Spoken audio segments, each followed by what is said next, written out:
Get it done. All right. There it is. Live. Yeah. No, that's screen hearing. That's not it. That is a lot. Oh, thank you. What? Screening? Because it's funny. Oh, you're going to watch it. Yeah, but I can comment. No, I want to comment.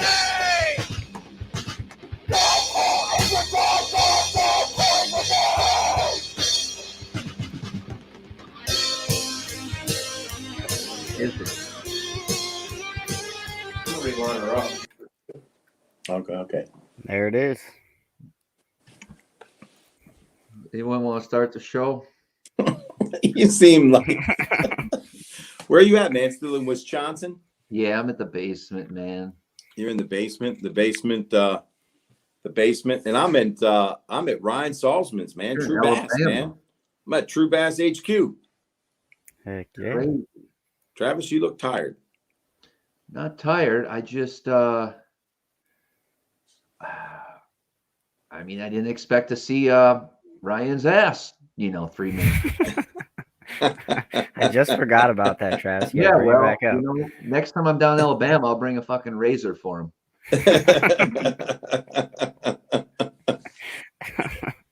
So, Travis, you put up a poll. Have I always worn glasses? I think on Yeah. every stream, I've always worn glasses.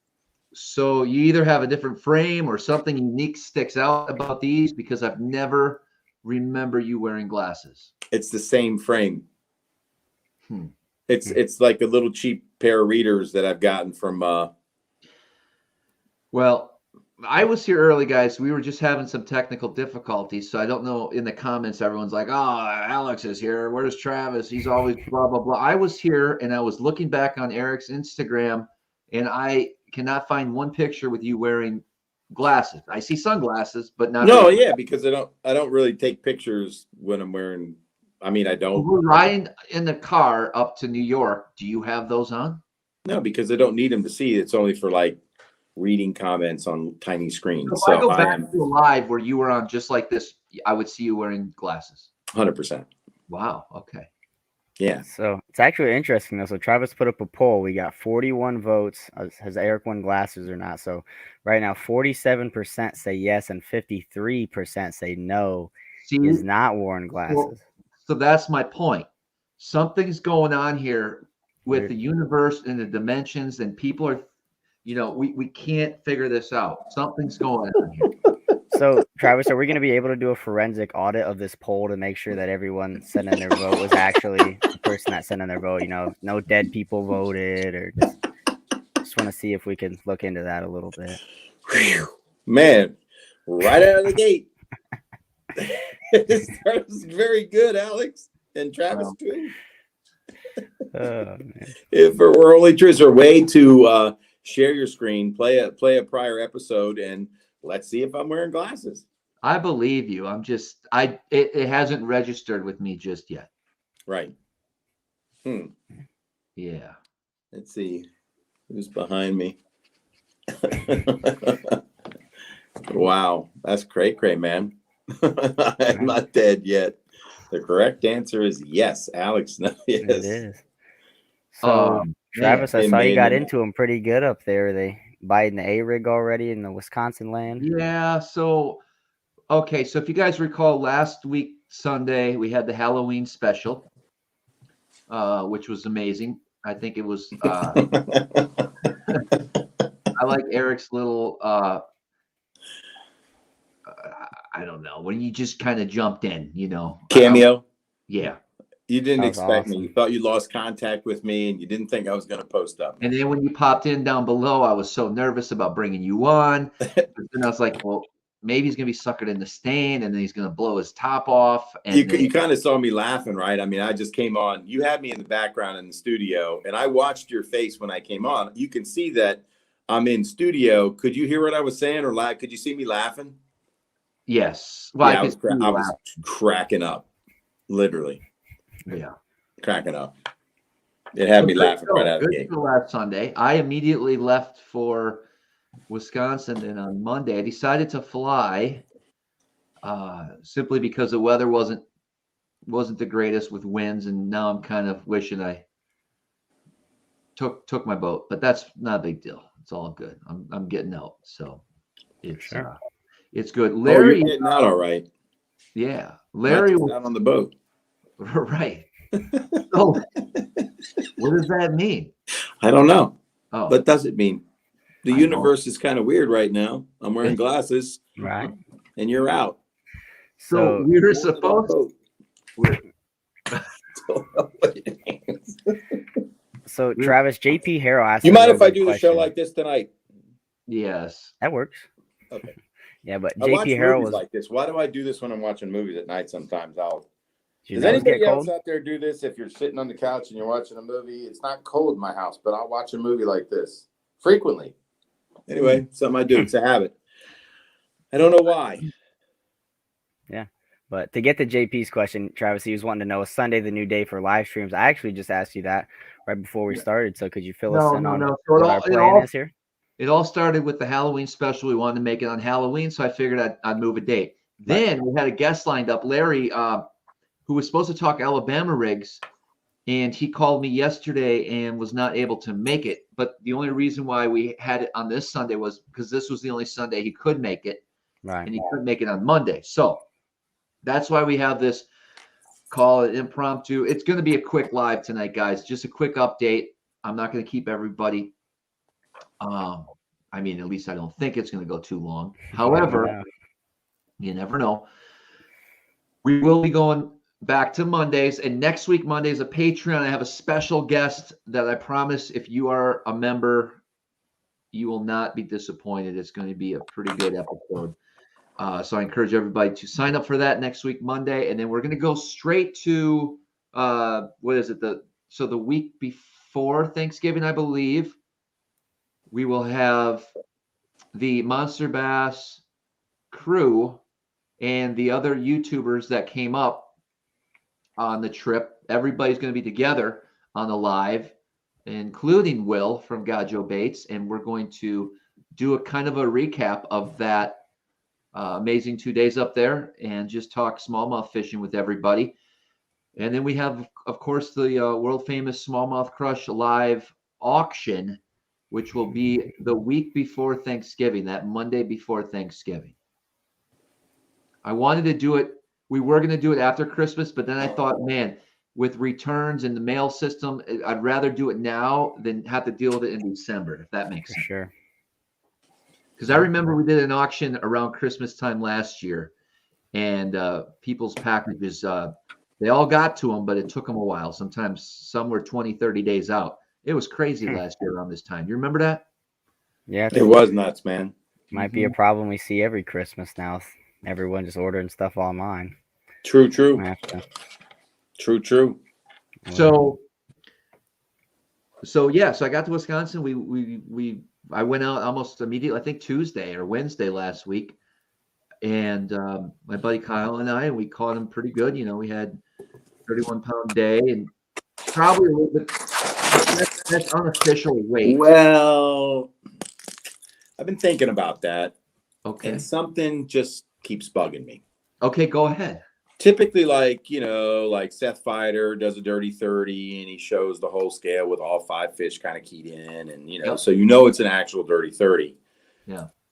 You guys didn't show the scale. And so questions are now happening online. There's a lot of controversy about it. No. I think it's going to go down as the Wisconsin smallmouth conspiracy. Now you're involved. And there's a real problem. When you go out and you step out, you say you catch 31. I mean, you got to show it. So I can't really give it to you like you told me with the scale that one time. Yes. When it was bouncing between 515, 661, 60, even though your scale weighs 2 ounces light or 3. So unfortunately, you still haven't cracked the dirty 30. Ooh. How would you address that? How would you address the people that are doubting you now? I got a lot of messages, man. Is Travis for real? I mean, did he really? He didn't show the scale. None of the weights were on there. It's really a problem. I'm going to tell you this to everybody's listening, I've had over 30 pounds probably a dozen or more times in my life. Have you ever showed it on a scale where it says, 5, Right. whatever? No, I haven't. Because that's 5, 6 pounders. No. The last time I had a 30, I did not break a 30 pound yet last year. The year prior, the last time was a 30 was with my dad.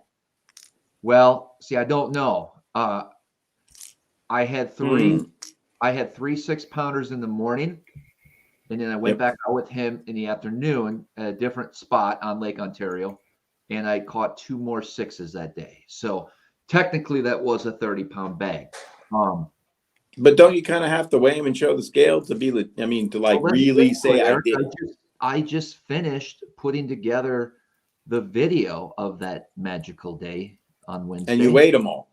And we weighed them, but the problem is we actually threw back 6-pounders after we started weighing them. And so it's probably more than 31 pounds. So there's the conspiracy. Well, you know how people look at a fish and they go, "Oh, it's 6," and then it ends up being a 5.13, and it's kind of unraveling for me really quick. And so I got to tell you, until you do it for the fans, I want to address people that are pinging me because they felt like it was suspect. 5'11", 5'12", 5'14", 5'14", 6, and 7. You do the math. Those are what was on the scale. The 7? 7 was on the scale, yes. Why didn't you show it? I think I did. The whole thing? Man. No, I took Kyle's word on your story. I took Kyle's word for it. Really? No, you're not thinking, bro. Well, the next time you crack a 30 pounder, I mean, I would you want to gotta weigh take a 'em. picture of the scale with the 5 fish and post that. No, you're not thinking, bro. Yeah, you might have to. I might have to call Kyle up and ask, man. It's. I don't want to be involved in a conspiracy with Smallmouth Crush or anything. I don't want to start any controversies, but people have been asking, like, "What's up with that?" And I'm like, I don't know. I mean, I believe it, but now they got me thinking. Now you're thinking. Now everybody's thinking. That's the funniest thing is he's thinking twice about it. Well, I'm thinking right now, I have the damn video, but I'm trying to figure out if I was to show part of this to figure this out, I'd have to unplug either the camera, which I might be able to do. Let me Use your laptop camera. He's gone. All right. I want him to share the screen. He's got I mean, people are pinging me, man. Like, was he for real? And I'm like, well, Never know. He didn't turn the scale around. I didn't understand that. Right. For sure. Normally you show the 5, you break 30 pounds. Yeah. I mean, a dirty 30 in largemouth is incredible. A dirty 30 in smallmouth is even more incredible. I mean, and you pointed out to me those Rapala scales that the guys like Seth use, those are all, like you said, 2 to 3 ounces light. Yeah. They're pretty. So could have been a little. It just depends on what scale he was using too. I don't know if that was the same. Yeah, it was a Rapala, like in the tournament that we fished up there with MonsterBass, right? Everybody had weighed their largest fish on their own Rapala scales because everybody had Rapala scales. The 2 Canadian guys, Will had his own, and Travis's scales weighed everybody's fish as light. They're large fish, like by 2 or 3 ounces. Yeah. Yeah. Anyway, I found that interesting. So yeah, for sure. I should not have to defend myself on my own channel. Well, I tell you, people are asking me and pinging me, so I don't like it. And that's why I wanted to give you a chance in public during this hearing we're having right now for the distinguished Travis Manson Smallmouth Crush to respond to the fan base and people that were calling bullshit on the video. I didn't like it. I don't want to have to defend you. I think he knows the size of smallmouth. Now, sometimes he's off by a little bit, but, ounces matter. That's all I could say. I said, I think he's got the video. We'll see. Maybe it's on the full video. So just release the full video with the 5 fish on it and you'll be good. And if you don't, then you just got to go crack another dirty 30 and show it. I'm going to do that tomorrow for sure. Well, hopefully the guy's got a scale. Go buy one. You don't want to set yourself up for another one like, oh, went out and caught 31 again. And people are like, right. Did you show the scale? I mean, you got to show it, dude. Good job, Kyle. Good job. Thanks. All right, here's what I'm going to do. I'm going to show you a couple small clips. We're going to scan this real quick. I don't want to take up too much time and let you guys in the comments decide. You mean like on guesstimating fish? Just, I don't know. That's not the way to do it. You're showing fish. It's impossible. This is ridiculous. It's Travis. crazy, man. No, I think it's going to make it worse. Don't do this. You can real quick. You have a scale and you show the weight. Could start another poll like you did with the glasses thing, because it looks like we're getting in on a yes. You could say, did I crack 30 or not? Let the people vote. I mean, that looks like a good 5-pounder right there. I don't know. Can you see it? Same. Good job, Kyle. Yeah. Good job. Thanks, Travis. Thanks for letting me catch one finally. Thanks for letting me catch one. Yeah, we didn't really see the stomach there. People are saying that already.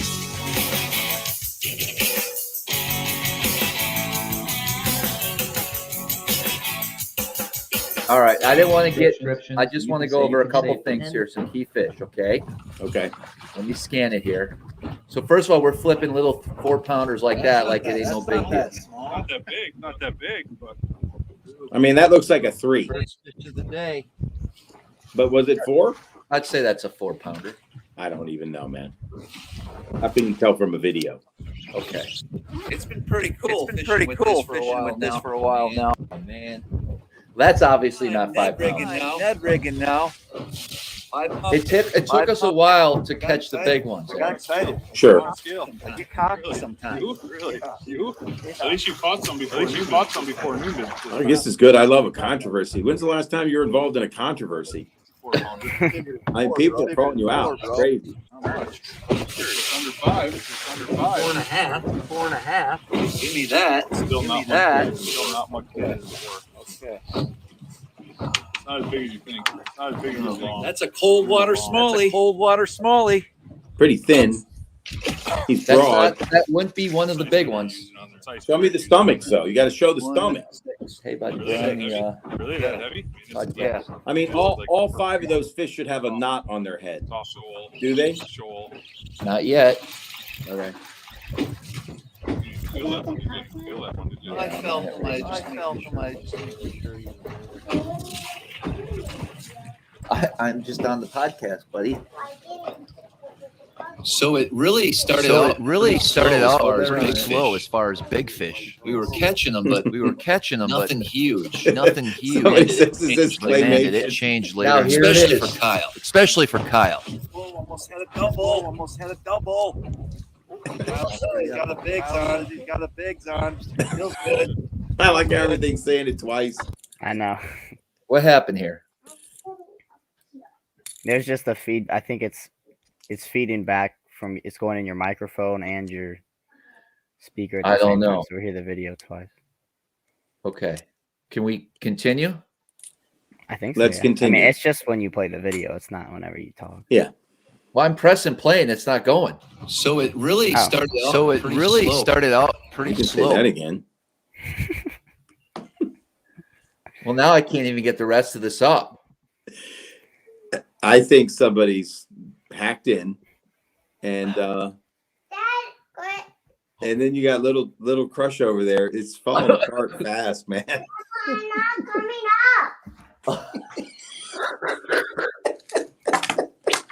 Get in here and say hi so you can go upstairs. No.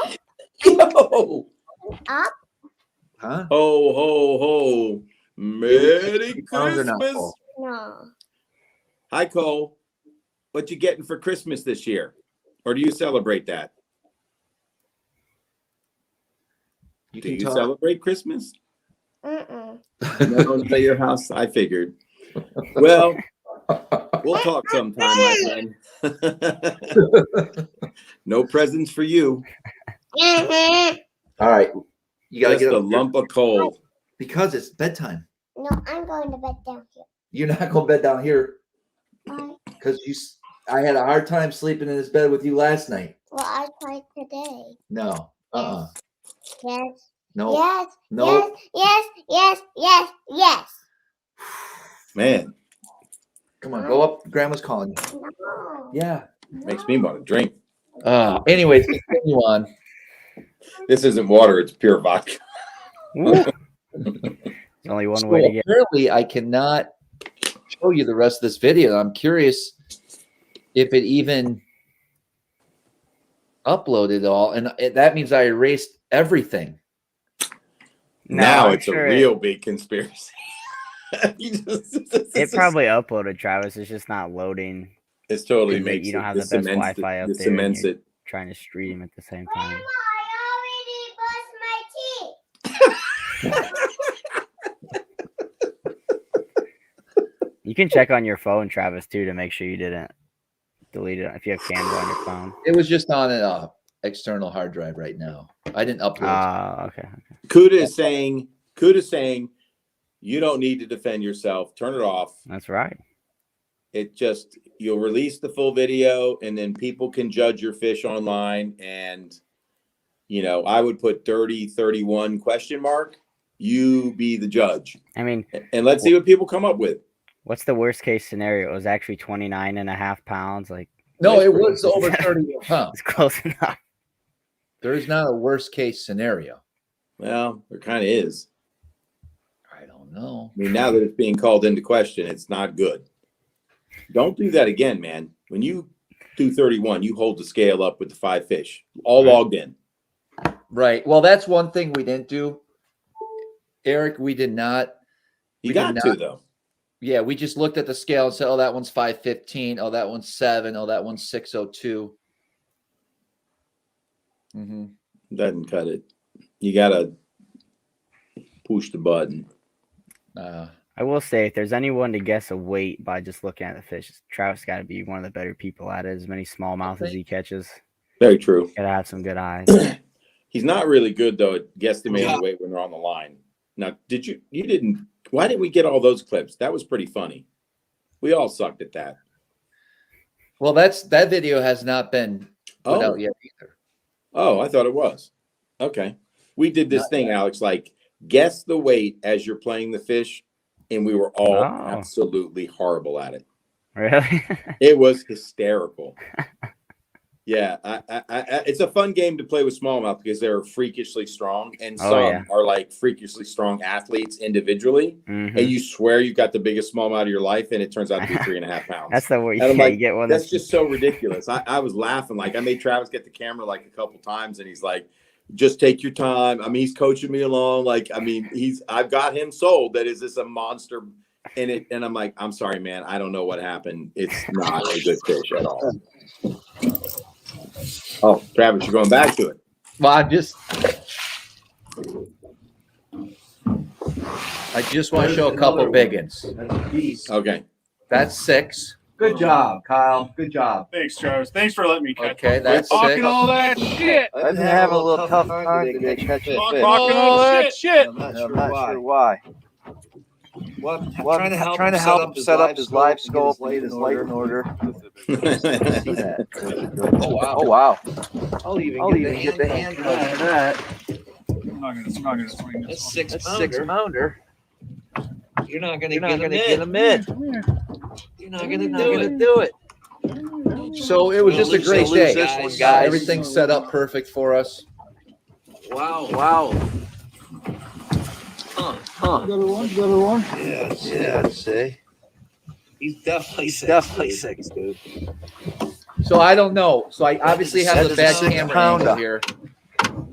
We are now going to have 30-pound bag today. A bad camera angle, not just out of convenience, or just saying. Over 6. 7. Why don't you show the number on the scale? It just doesn't make one sense. The camera's here. What you got? 7 even. Crazy day. Who doesn't show the scale? Now I'm having a real problem. If I get Another giant 7-pound smallmouth, I'm going to take a picture of the scale and show you guys. Like I made you show my 6. No way, dude. Is that what this is about? No, I got crushing them, dude. Guys, we are well over 30 pounds. Jeez. Hold on. Bring him in so quick. Does what he wants. This doesn't feel right to me. This doesn't feel right. Real 7-pound smallmouth. I want to see the scale. I don't get it. Come on, get him in the boat. He's probably. We're gonna weigh him. He's probably 5'8". 5 pounds, 5 ounces.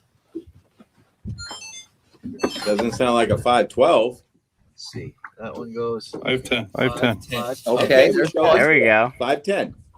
But why not on the 7? Very nice. Heavy bag of fish today. How many people in their life have caught a 7-pound smallmouth except for you and maybe Kyle? Maybe it's not a big deal to you guys. It would be for me. I don't know. I mean, on that Ontario fish, I showed the shore because I wanted I to. don't know what you're talking about.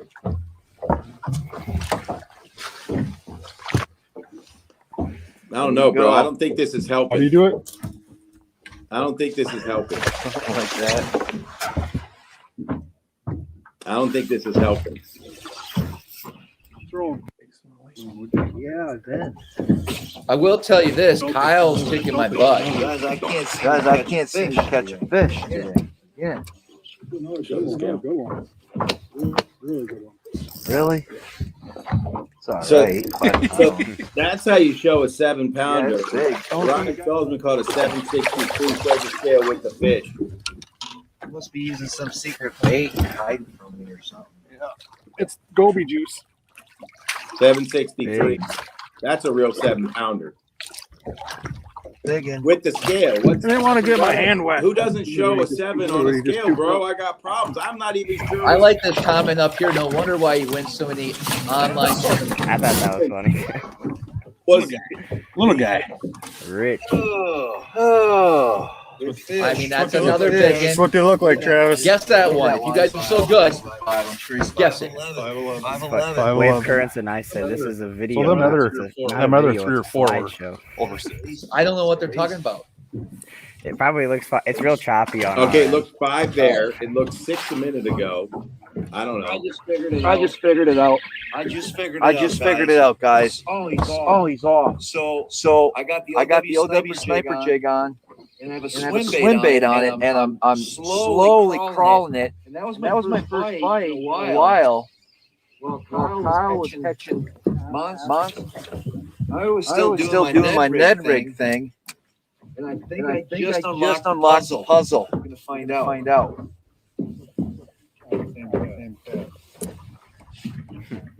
You think that tail on the swim bait was getting them? Like, Yeah. swim bait would be using. It took me a while to figure this out. But anyways, Kyle, you're crushing it today. You got the I'm bigger fast bite forwarding with a the little jig. bit. Well, Kyle got the big bite. Oh, I broke off. With the tube? Oh, Fish? on a fish? Yeah, so here was my fish that helped as soon as I could find it. I guess we gotta go in. I don't know. Anyways, you get the point. We caught Well, guys, what do you think, man? Now that you've watched the slideshow, are you sold on the over 31-pound bag by Travis and his friend Kyle? And don't DM me anymore on it. I don't want to answer any more You won't questions. be answering. Why I did think people you like gotta the be video? sold Just on it. wasn't working on their end? It was just slow and choppy. Yeah, it was just. I put a choppy. lot of work in that video. I'm pretty proud of that. in the echo. It was just the way you're streaming. I'm sure it'll be awesome. when It'll you be fine when you finally get it publish it. uploaded. Yeah. Walter, That's come back. Don't leave, please. Walter Davis, don't treat us like that. So, Travis, I have to ask you though. So I noticed in the beginning of that video it was sunny outside. Towards the end of it, got a lot more overcast. The clouds rolled in. So how did the bite change from the morning, or I'm assuming that was the morning when it was sunny outside, to when the Yeah. clouds rolled in the afternoon? We caught fish all day long. The big fish didn't start to bite until probably after 11. And it was a slow day. We probably, this place I would expect to catch 100 plus fish. We maybe caught 40, 50 fish that day. Do you think that's a general theme of bass fishing, that the bigger ones don't bite till later in the afternoon? Because I remember Lee Livesey saying, when they're guiding on Fork in May, they don't even go out till 11 or 12 o'clock because you're not going to catch the big ones in the morning. I know some of the lakes I fish, I've noticed that all the bigger bites just come in the afternoon. Do you think that's lake specific, or just the pretty good general rule for fishing that the big ones probably aren't going to bite till the afternoon? Man. It's kind of hard to make blanket rules. Yeah, I know, it's, but it's a lot to do with weather and wind and how, are they shallow? Are they deeper? I don't think you could. I mean, I'm expecting. I've caught them in that exact area early in the morning to this time of year, so it could go either way, I guess. People are asking what the water temp was. 48, I believe. Okay. Yeah. And that was Getting close, Ontario. though. People want to know if it was on Ontario. No, Lake Michigan. Yeah, you were in Wisconsin. Yeah. So if you look at those 5.11s and 5.10s, and then you throw that 7 in there, couple 6s that we actually boat flipped and didn't even we looked at them like, oh, those are big. That was early in so actually you're right. There was a time earlier in the day we did catch a handful of good ones too. We just didn't weigh them. And so, Right. Once Kyle caught that 7, I'm like, Kyle, we should weigh these fish and see what kind of weight we have today. And he's like, oh, that's a good idea. And so, so there you go. I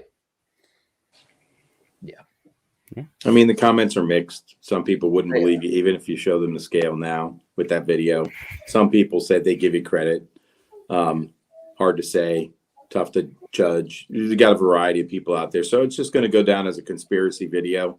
I think that 7, That- without I the mean- 7, it would have been at 30. Now you're involved in a conspiracy. Are you happy? I mean, it's your first personal conspiracy. I was gonna say, yeah. Did you really catch it? Now you're in the middle of one. Mm-hmm. I mean, that's got to be exciting.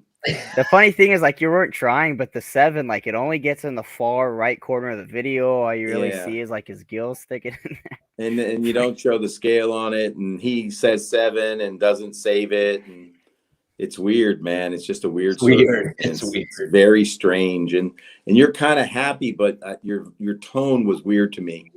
I don't know. Crazy day. Yeah, you're right.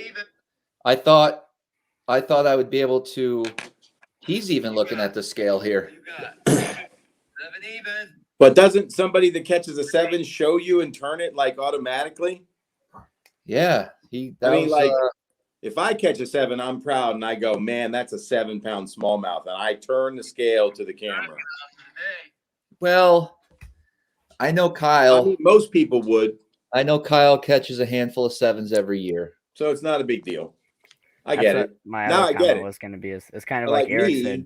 Yeah. I've caught It one was 7, 7-pounder. 7, 8, 7, 9. I would turn that scale Almost immediately. 8 pounds. Yeah, that would have been cool.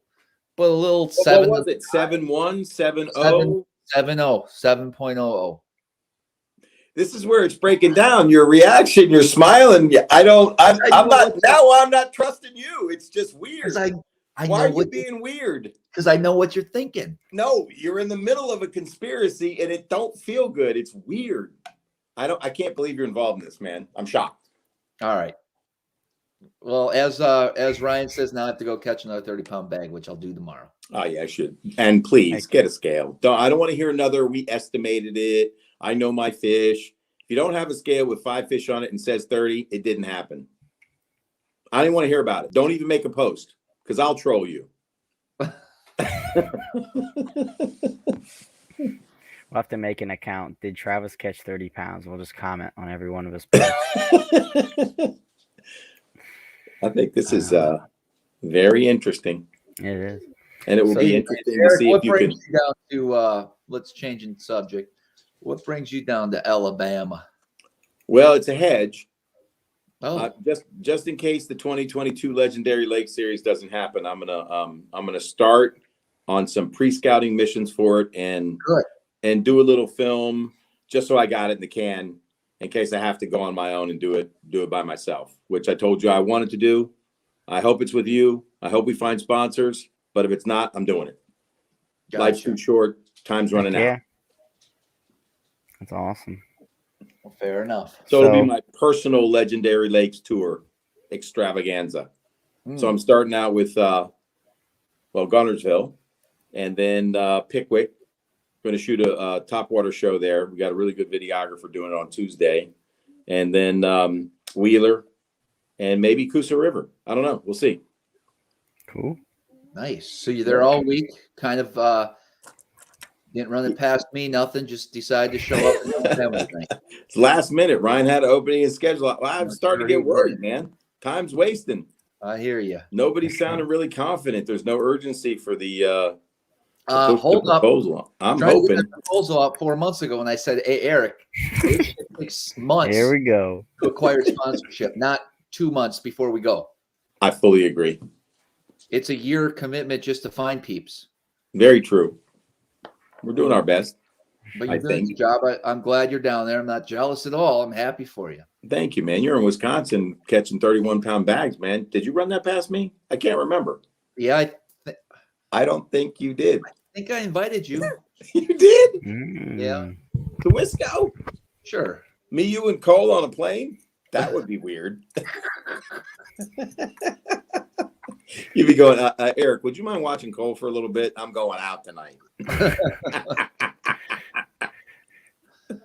So, Travis, I got to ask you, I know, so the general theme of the show was going to be A-rigs. I know Eric's down there with Ryan. He's got the new True Bass gear on. That might be down, the Pickwick area. A-rigs might not be too hot right now, but I'm sure, definitely up the northern part of the country, we're starting to get into the A-rig season. And I noticed, I was going to ask you this before the show if you even wanted me to ask you this, but we didn't get to it. So I'm just going to go ahead and ask you. So I noticed in the thumbnail that Larry had some bright chartreuse swim baits on his A-rig.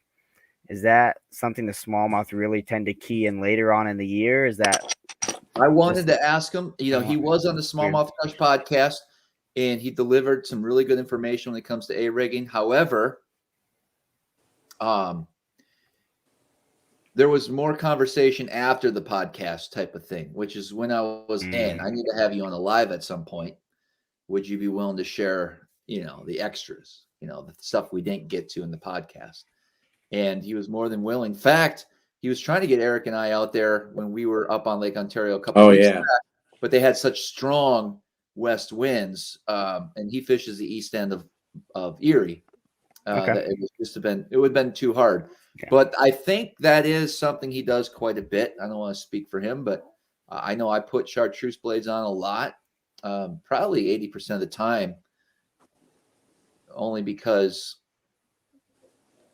most of the time it is for smallmouth. And I feel that chartreuse, I have a couple sneaky things I'm not ready to divulge yet. But yes, it does involve chartreuse blades, chartreuse heads, things like that.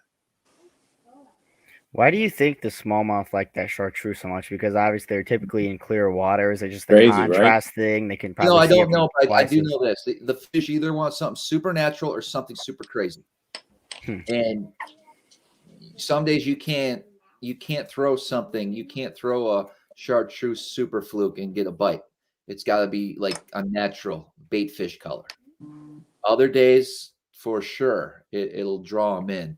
So I don't know the concept, we all know, but think of it like chartreuse and pink. Even pink's a great color, and they're two different shades of craziness, right? So that's like I don't know, because I throw a pink fluke quite a bit, and have done well on that.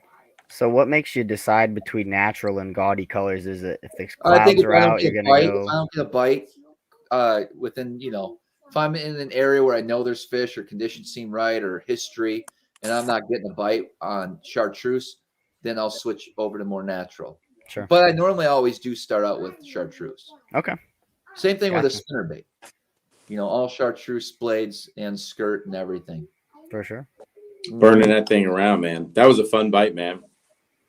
Travis loaned me one up there. I guess we were in Ontario, out of Mud Bay, right? Yeah. Dude, that was crazy, man. Oh, you both flipped that one and broke it off, right? And I remember my rod. Oh, that's right. That's right. They rip it out of your hand, Alex. Have you ever caught one burning a chartreuse spinnerbait? Not a chartreuse one, but yeah, it is. I can imagine, especially a smallmouth. I mean, you talked about earlier the 3-pounders. They think they're 8-pounders. It's unbelievable, especially if you get a good 4 or 5 pounder on it. It's a bone jarring strike, man. It's so cool. Better hold on to the St. Croix. You're gonna have to go swimming for them again. Yep. No thanks. So Travis, I thought this was kind of a funny story. So you guys, is it last week or 2 weeks ago? You were talking about losing the St. Croix and you're just going overboard. Yep. Pete had the same thing happen to him. One of his clients casted it out, and there goes Really? the new cash-in and the Shimano straight to the bottom, and the guy fell into, and he was more glad that he didn't like break his bones or anything trying to get the rod back. Wow. He had quite the experience with that too.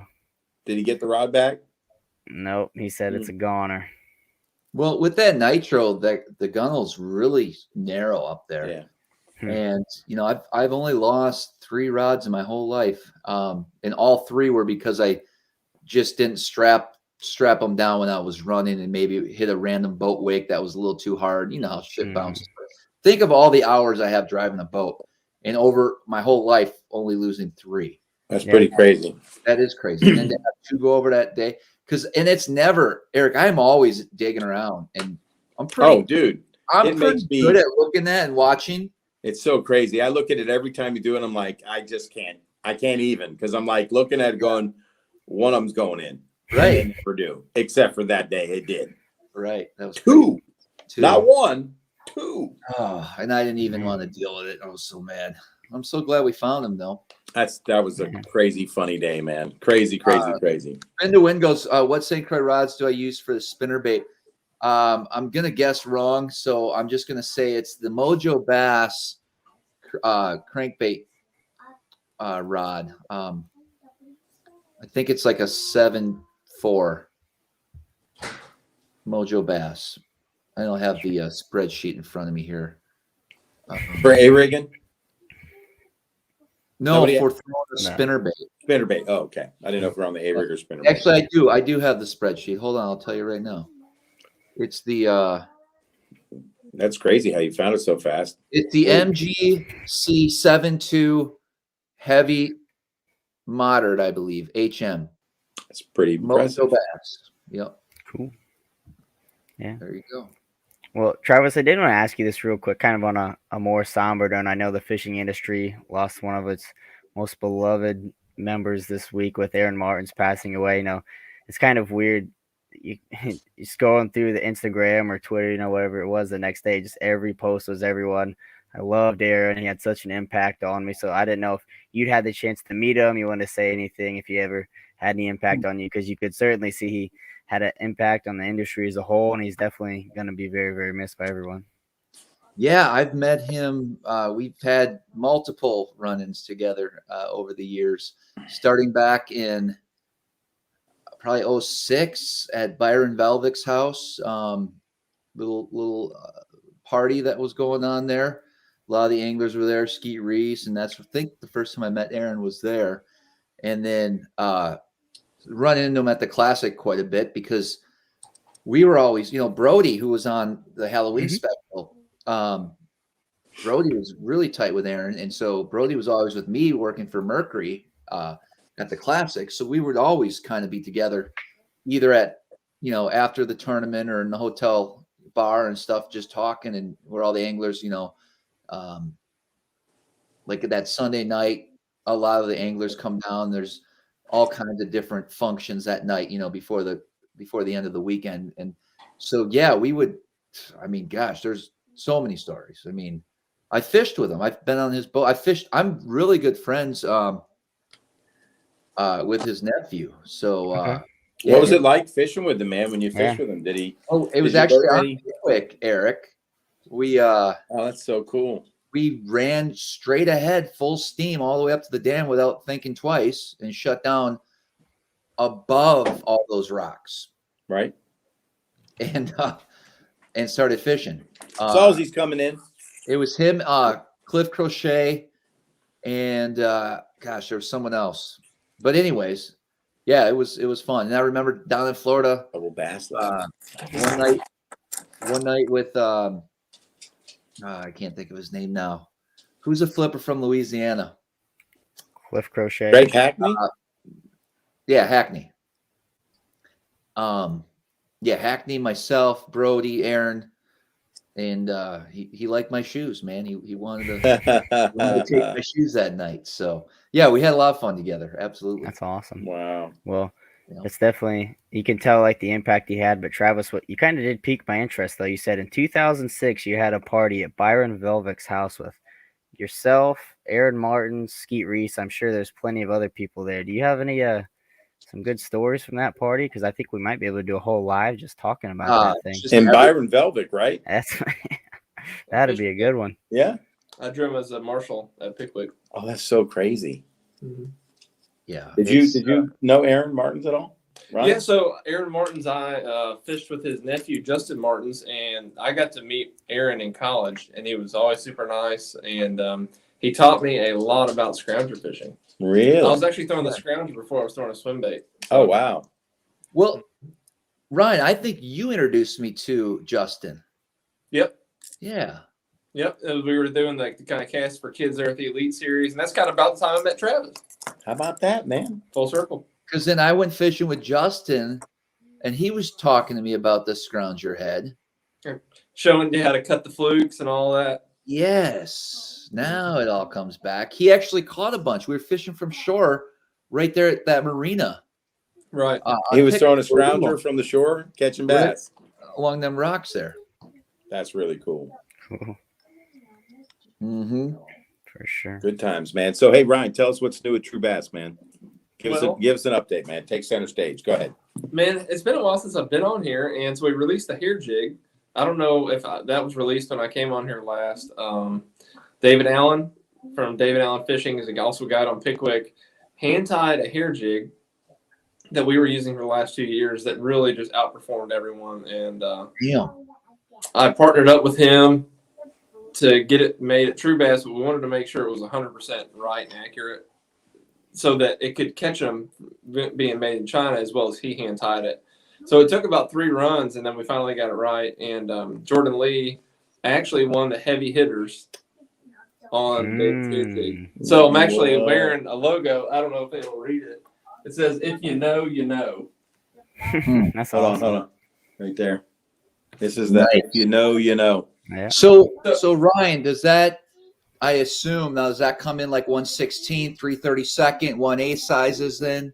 So we just have a 5/8 right now. That was a joke. But no, it's a great leadway because we will be having that next year. What? Ooh. Tell us more. To be continued. TBD. That's all I'll say, yeah. But we're TBD. working on it. Man, you And have by the one way- of those jigs? You got one of those jigs? Yeah, in the truck. We Well, go get it. Yeah, go get it, man. Yeah. He's going to go And get by one the of way, those jigs. Eric, Kyle Carpenter, my buddy I fished with, he is in the comments.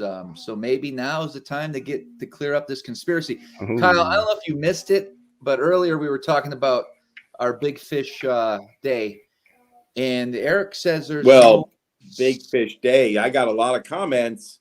Let me take over because people have been pinging me, Kyle, and like, why didn't Kyle show the 7 on the scale as it registered? And Or act like it Travis was only even that caught big kind of of a half deal. of the fish. And so there were a lot of people going, well, when because like Seth Fighter recently did a Dirty 30 and he showed all the fish. And typically when you have a big day like that, you show the scale with all 5 fish logged in on a Rapala scale, which you clearly had. So it was really, people were just asking, like, did he really catch it? Is he trolling us? Like, I don't know. I'm like, well, I'll ask him on the next live. So that's where we were. And he tried to show the video to clear it up. And I think it just caused more conspiracy concerns and confusion. So now Travis is involved in a conspiracy. And it's odd to be on the other end of the conspiracy. So I don't know how he's going to respond, Kyle, but maybe you can help him out. We'll find out. Just as I said, Kyle doesn't get too excited about them. Yeah, I mean, I know if I caught a 7, I'd show it.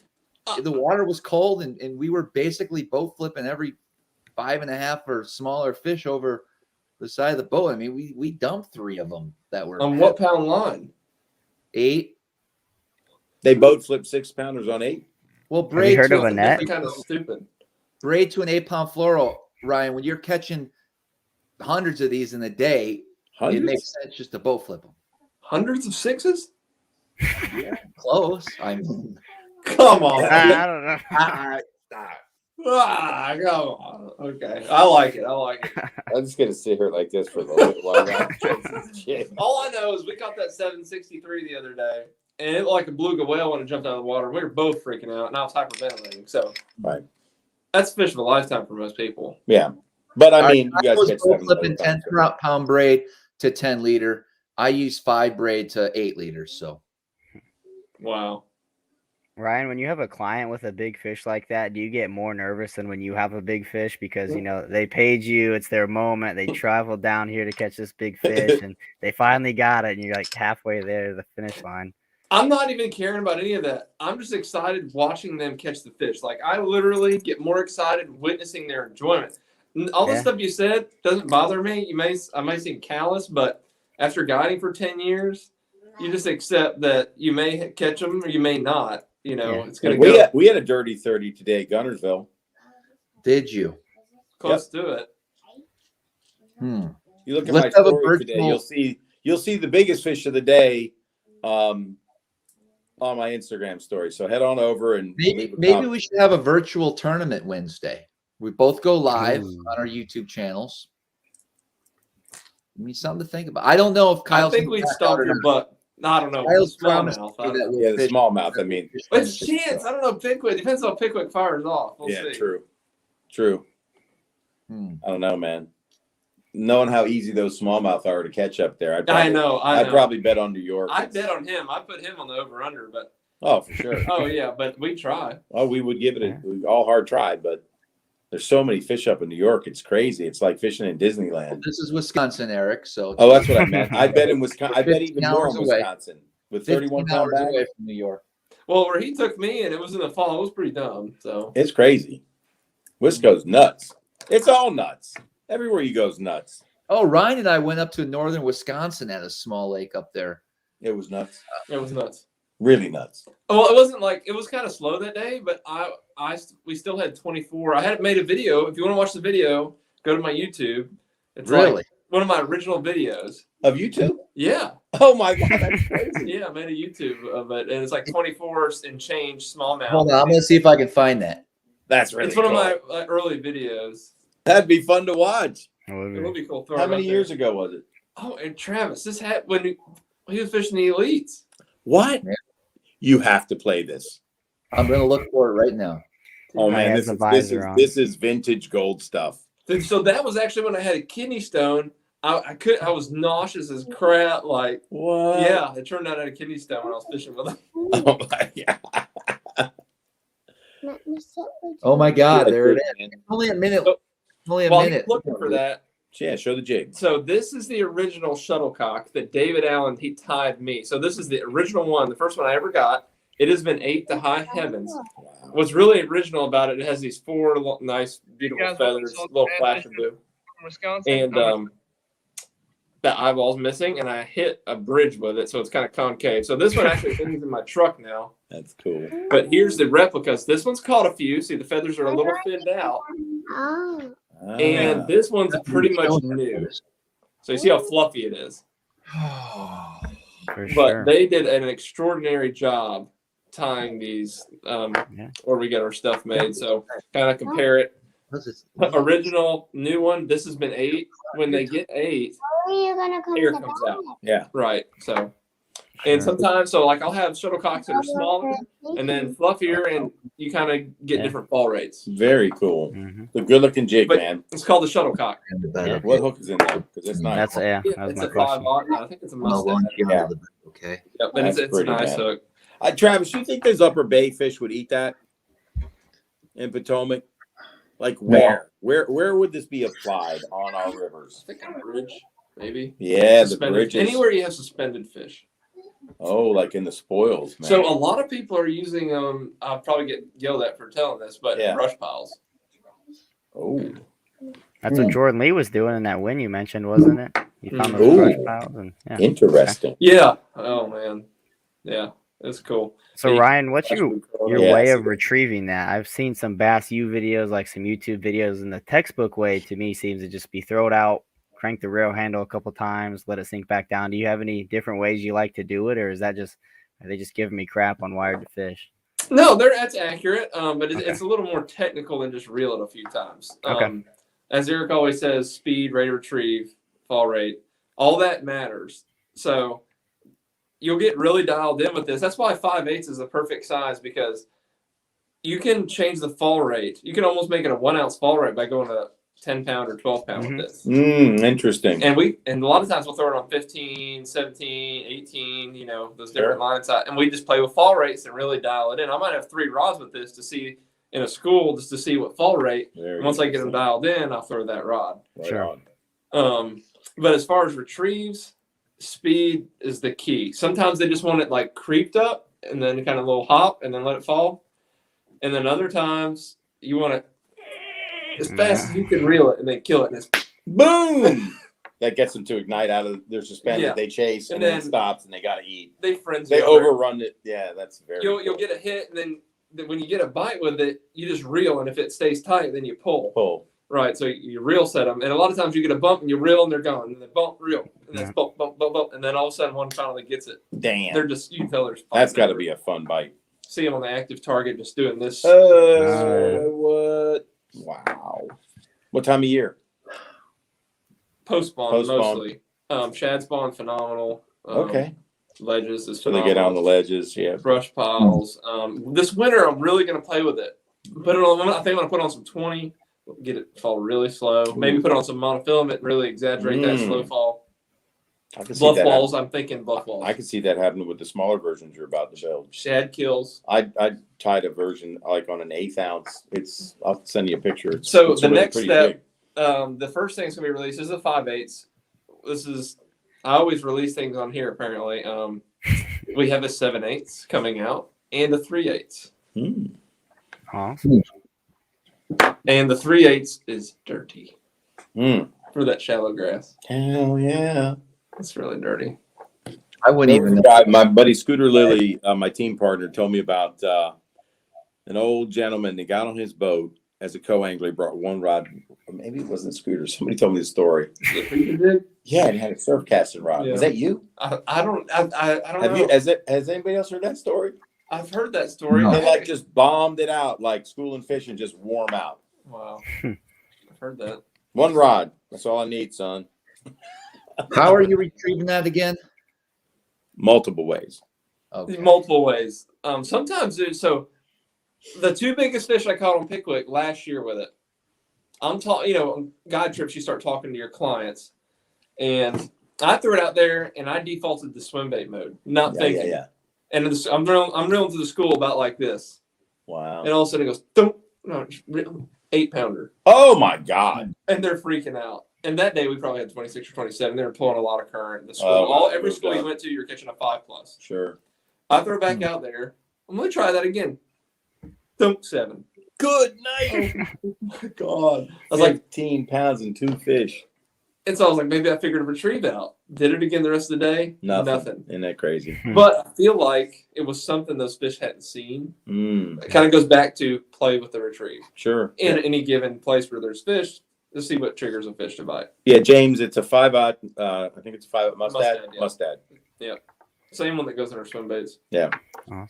So what's your setup for that, Ryan? Just medium heavy, high speed reel, something like that? This goes down to personal preference and hook Okay. set style and also line choice. So if I'm going to throw mono, I'm going to go through like a straight heavy rod because to give up with the stretch. If I'm throwing fluorocarbon, our go-to, it's actually, God, we're going to sell them out. Shimano, dang it, what's the one with the solid butt? It's like 300 and something bucks. Oh, I know what you're talking about. Adrena, Yeah. Poison Adrena. Oh yeah. So we throw the 7.2 heavy, and it's got really fat. We love that rod for it. Loads up nice. Yeah, it loads up nice. However, Mikey Balls, if you want to go check out a video, I'm going to kind of cross promote him real quick. He did a great video on the shuttlecock. If you want to go watch it, go type in Mikey Balls hair jig, whatever, wow. it should pop up.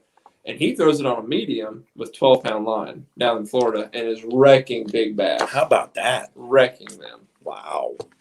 So cool, really cool video. If you're watching this and you want to see some great shuttlecock content, go watch Mikey Balls video. Heck That's what yeah. I'm talking about. Travis, did you find that video of I did. All that it was we had them in the live well, Ryan. You're just showing the fish. As You reference. you got to show that. Yeah, I want to see that's early Travis Manson. I don't think I'm in it. What? Were you holding the video? Yeah. Oh Did man, you play it? It's not that cool. I'll play it. I thought it was going to be you and him. Whatever. I'm kinda- It's still from the day. I know, but I'm kind of bummed that it's not you and him. Well, you know, I was fishing in the back. I think we just filmed releasing the fish. I got you. Yeah, it's really nothing, but you asked for it, you shall get it. Don't do it. People are going to complain.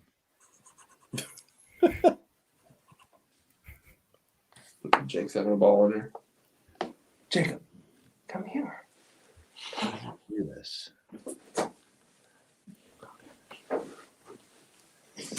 I'm just going to do a screen share so you'll be able to see. Oh, it's Jakey Pie. This is Jake. You'll be able to see in the. Another rescue. It's a funny story how he got Jake. I'll let him tell it. What are you doing? Look how hairy I am. I know. Don't eat the shuttlecock. Sounded weird. Still loading it, Travis. Yeah. So how I got Jake is I had a date with a girl. Didn't really hit it off with the girl. She had a dog she couldn't control, and he didn't listen to women. That's Jake. And me and Jake hit it off, and I said, look, if you're going to give that dog away, I'm taking him home. So that's how I got Jake. Took Jake home. He goes, I'm breaking up with you. Welcome to Salty Bass Fishing. I'm out with my homeboy Travis Manson today, representing Power Team Lures. We got 24 pounds today from northern Wisconsin. I'm going to show you our best 5. My homeboy Travis. Look at me. That's so crazy. You're so young. I know. That's right. Man, I really want to see Travis. Dang it. I am kind of disappointed, man, that you're not in the video. Those are some big fish, Brodus. Back before I knew what a smallmouth even was. Wow. 3. I showed Travis the Alabama rig on this trip that we had. Yeah. Oh, wow. He's like, that thing don't work, and I caught 2 4 smallies, and he's like, give me that. Those are big ones, dude. Those are big. I like if you look to the right, you see everything I'm interested in on YouTube, like children sucking blood, Tom McDonald, American another people one for your kids. Thanks for checking in with us. By the way, got them all. By the way, got them all in dark melon Power Team. Go get you some. You didn't catch Go him get on you that, some. you freak. You told me to say it, you dick. There, that's what a I had hair. Look Patriots how long YouTube my hair looks like. How about that? So, Eric, if you had to guess, if we were able to see Travis in that video, would his hair be over or under 5 inches sticking atop the visor? Over, 5 inches. Over 5. Over? Yeah. Okay. Because I've seen him. I saw him before that hair on the upper bay. And he was walking by, and I'm like, I wonder who that weirdo is. But it was Travis. Really? With frosted tips, yeah. Oh, yeah. He said, I'm sorry, I can't take your call right now. I got a big bass on the line. Leave me a message. What are you doing? Not Me? Yeah, no, you're looking at something. Yeah. What? I was going to I was trying to never mind. Keep talking. No, man, it's too interesting to find out what you really got your All right. attention all of a sudden. Another I'm video? trying to find an old video of me just to make you guys laugh here. That'd be perfect. It was flipping the bird is what I want to find. Flipping the bird. Speaking It's of a lure. we caught a few flipping the day. You did. But you had some good ones on too. I threw the frog and had them all jumping around, blowing up on it. We had the most big blow-ups I've ever seen on a frog today. That was some cray stuff. Those are the best. Yeah, So, you guys, Really fun. If you wanted to see a blow-up show, this was the one to come to today. Sun was setting, and like It you was just pretty see them awesome. come out of the water. It was awesome. Pretty awesome. Yeah. the new intro music.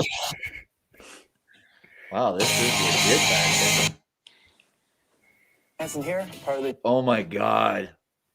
Oh, you got a good one? I think so. I'll share a little bit. I don't want to get into it too much. This is pretty old. This is vintage stuff, man. This is exciting. Yes, the reruns. Oh man. JJ Keller Fishing Team and the Real Shot. So today I'm pretty excited. We're back on my home body of water, Lake Winnebago.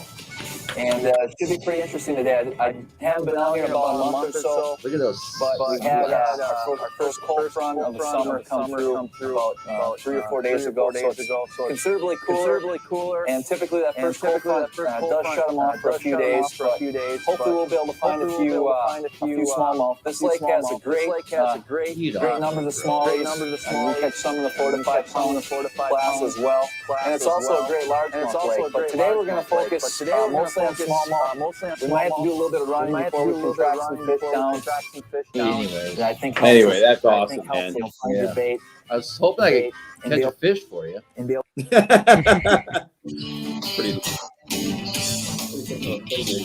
There's the real shot. Heck yeah. This is 2011. 11. Lake Winnebago. I don't think I catch shit.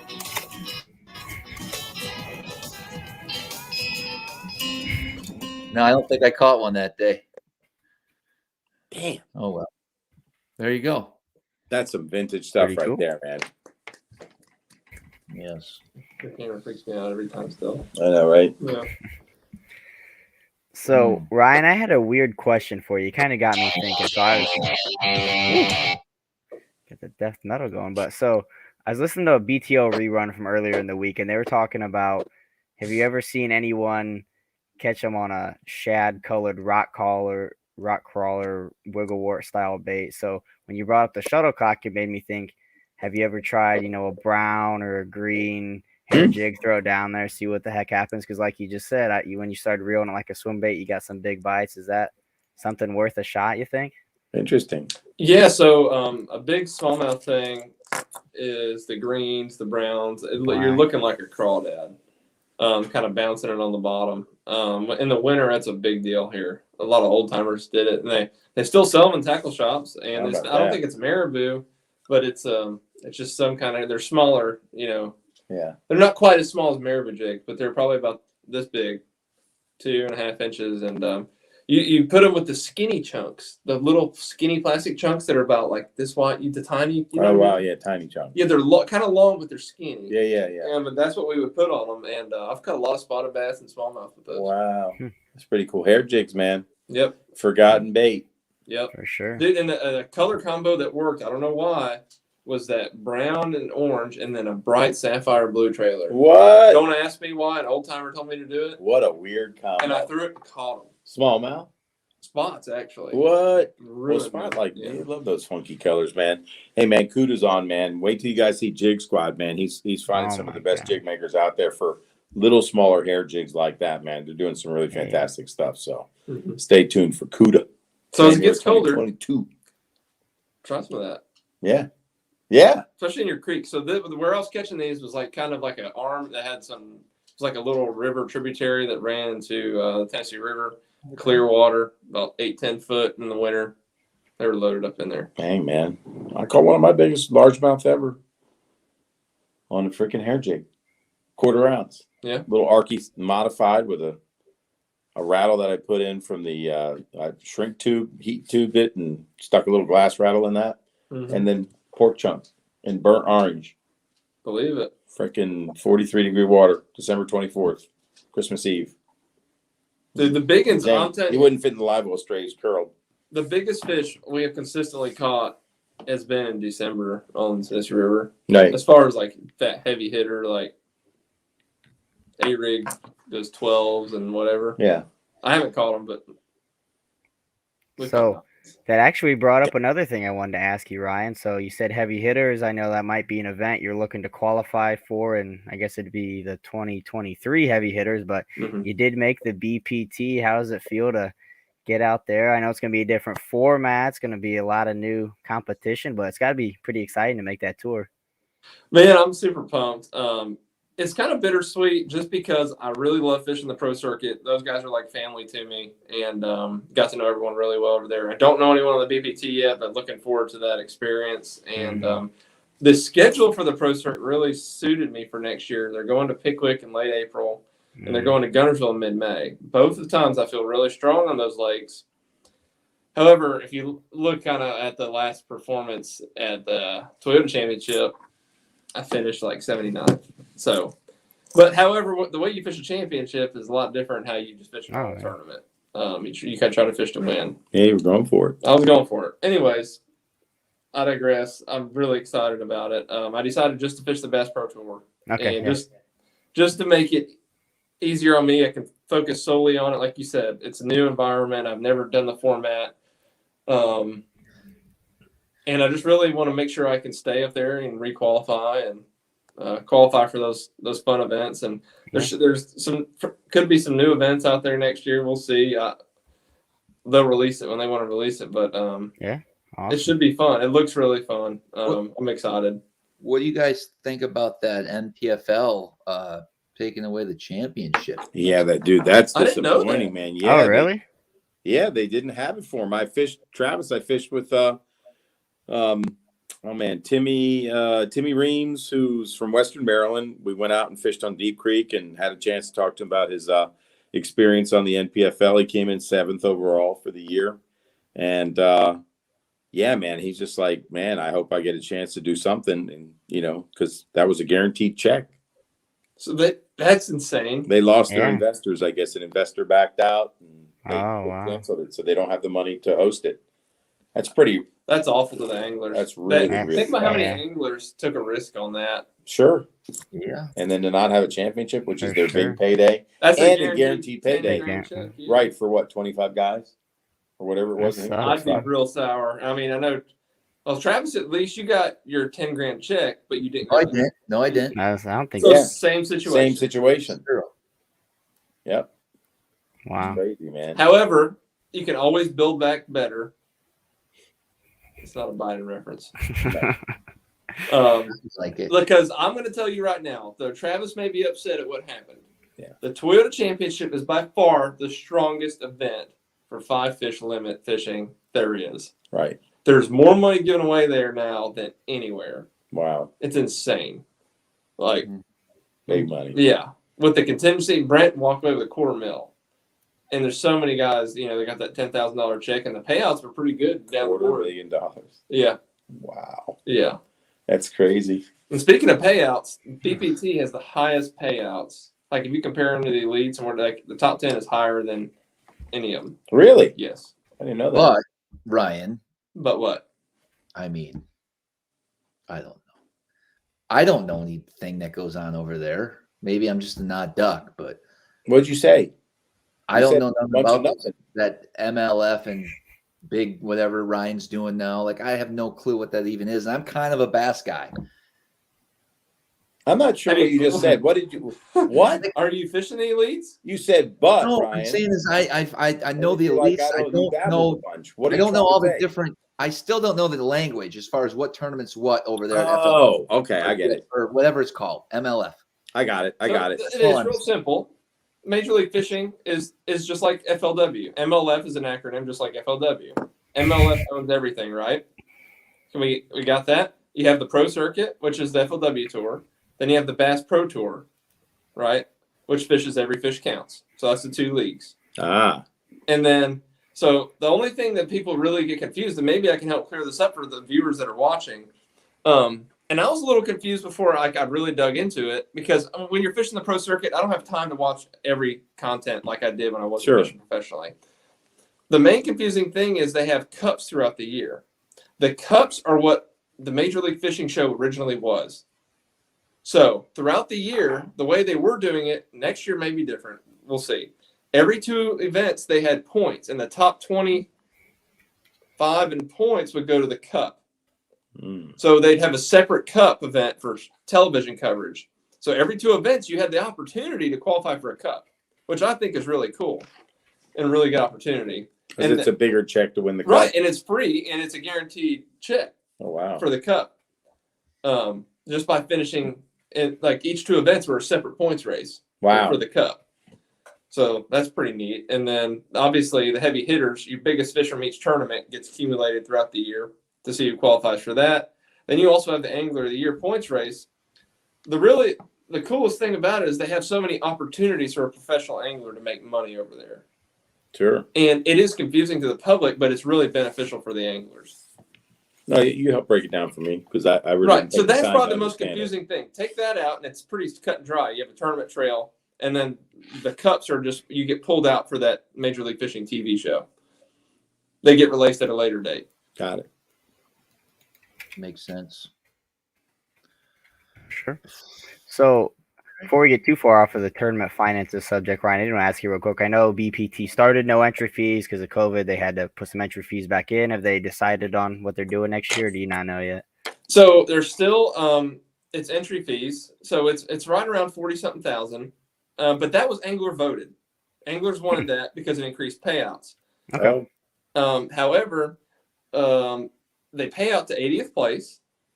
Damn. Yeah, everybody And gets. next year, it's only a net 10 grand out of your pocket, Okay. So like if you didn't don't catch a catch fish a- the whole year, yeah. Okay. which I think is amazing. If Dude, you don't catch a bass, and the pro it's a net circuit 10 is- grand. pro circuit's 35 grand.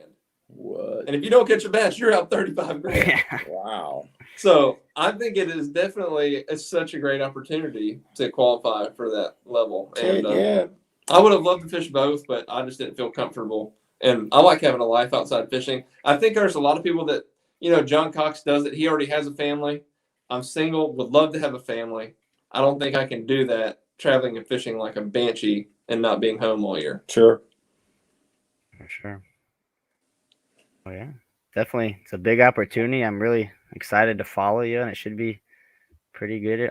I got to think the scrounger would play well over there, right? Let's catch some 2-pounders here, some 3-pounders there. The scrounger just gets bit. So It does. the biggest thing that I think I've learned just from the pro circuit, I don't think I'll really change how I fish.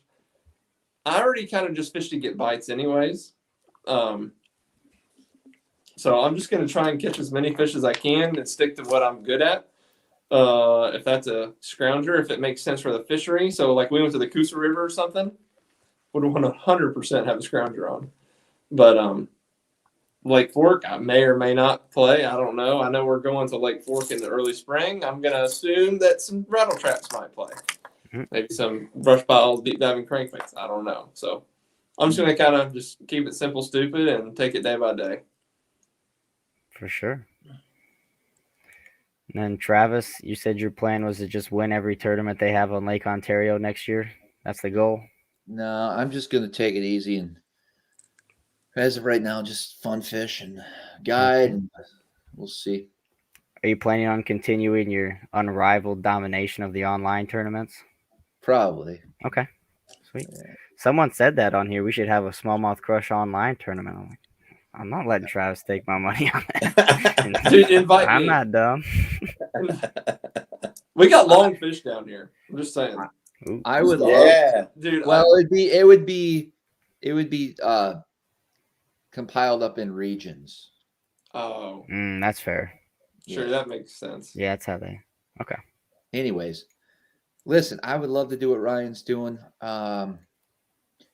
Maybe that'll happen down the road, but Ryan, it's you give it all doing this stuff, and it's fun, but that's all you're gonna do. You're gonna live in a trailer, and eat, gas station food and fish. I mean, that's your lifestyle. Fortunately enough for me, I have to eat chicken and veggies every day because of my diet. But No, I'm just saying, knowing me, like if I had, oh yeah, I know. all resources would be into fishing, and I would literally be living on my truck in shitty hotels, and I would neglect everything business wise. The channel would, we wouldn't be doing lives on a regular basis if I was on it, because it takes so much out of you, I think, to do it right. I talked to him about that. That's why, you guys can probably follow around my YouTube channel a little bit. And I basically didn't put out any content. I made the active target video this year. We had like 60,000 views on that active target review that I did. Wow. With David Allen, who made the hair jig. And I said, this year I'm going to focus on fishing. And like Travis said, the results showed. I didn't have to focus. I didn't edit. And I told Eric, for next year, I really want to have content for YouTube being on the BPT as a rookie. However, I think I'm going to hire someone to edit all my content. So if anyone's watching that wants to just edit my videos, reach out to me, send me a DM on Instagram, Salzy Fishing, and we'll link up. I like the plan. Yeah. That's a good I'm point. proud of you, Travis. I mean, I think you have way more influence on YouTube, putting all this effort in, and you're making a great impact on a lot of people. So, sure.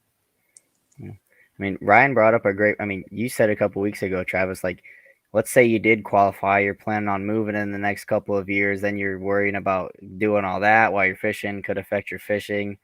So definitely makes sense to just take a step back for a year too, and couple years, you know, come back. I mean, listen, if the opens were going to be back on Lake Ontario, I probably will look at it a little bit harder.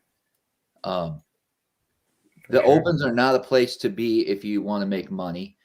They're a place to be if you want to fish on the Elite Series. And so, you know, would I be able to fish the Elites next year from a personal standpoint, business thing? It wouldn't make sense. You know, so that's why I chose really not to do that. So yeah, I'm going to still fish a bunch of tournaments for sure, team events and stuff on the Chesapeake and back up on Lake Ontario. There's very little. Ryan, you got it made down there. You can go any night of the week or weekend and fish. Yeah. Yeah, unfortunately, I looked for Eric down here for one this weekend for us, and there's not one. There's a couples tournament. There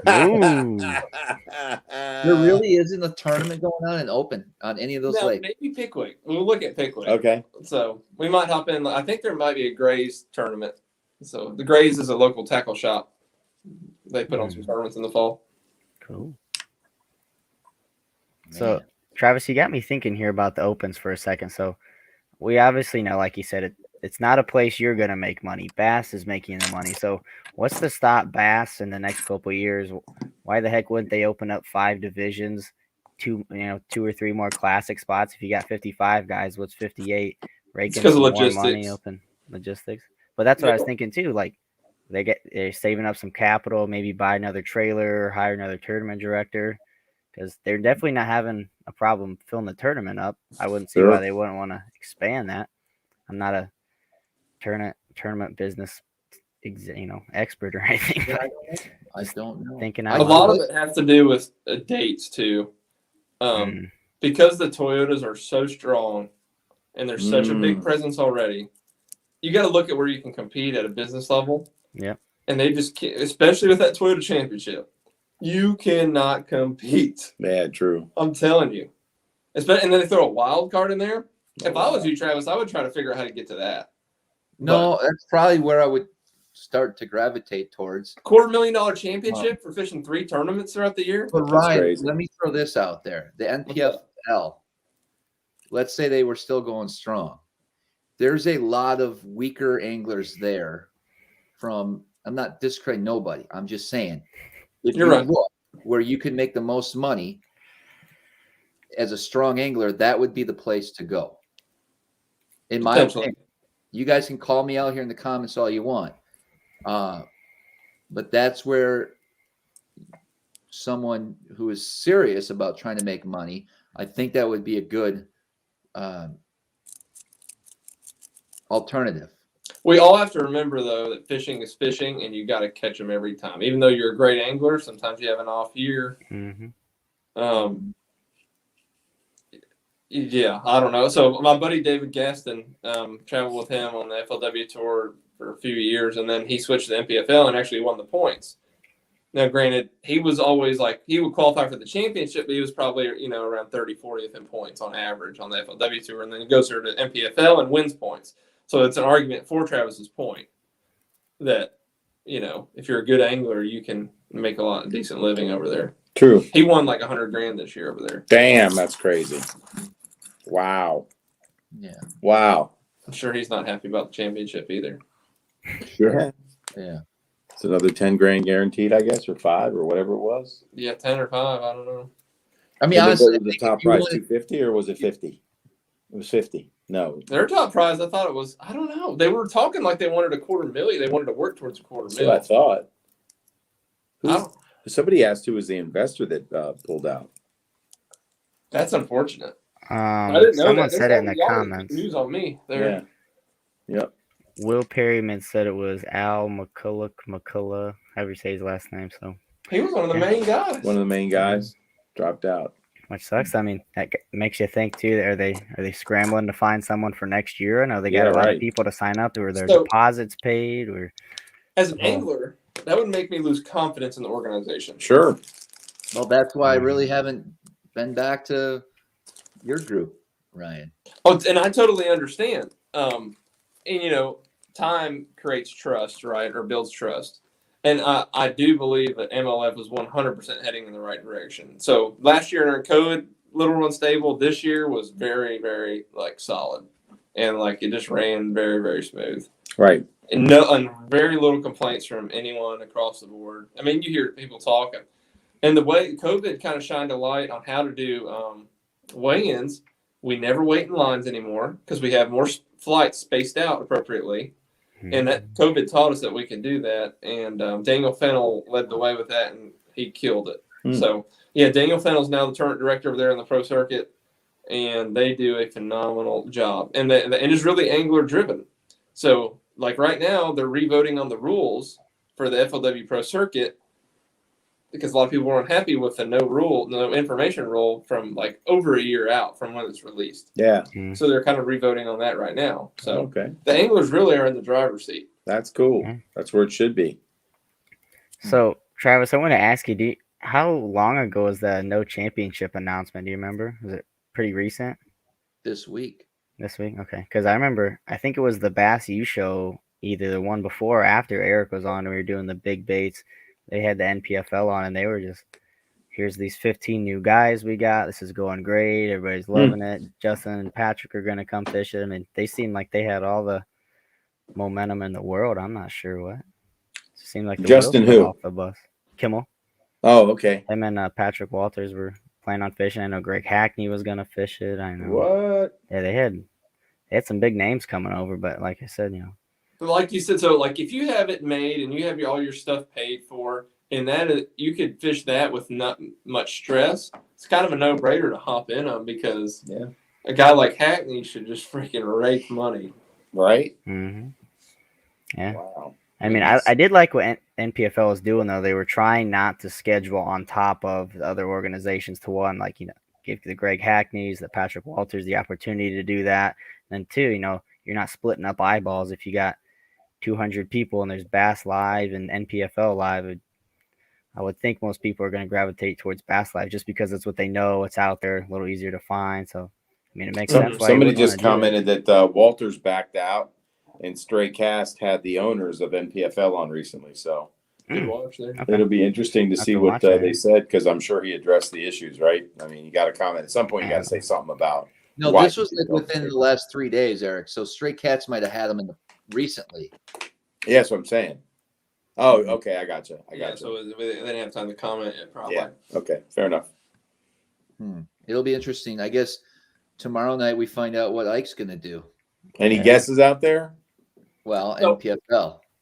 Rich in the comments says NPFL. I'm not sure.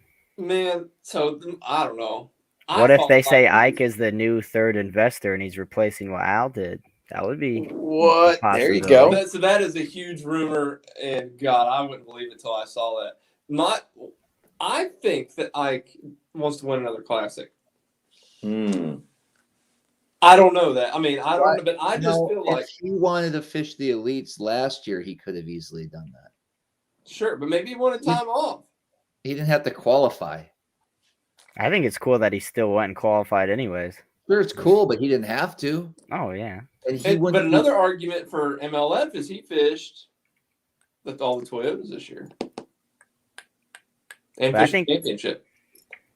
Would you, Ryan? I mean, I don't know. Do you think MLF would let him in the BPT as well? Since absolutely, if he requalified back into it, I'm sure he would. Yeah, I think he could fish the pro circuit. Yeah, because that's what he qualified for, right? Was the pro circuit, and he'd have to work his way back up technically. But... Sure, which I think he could easily do.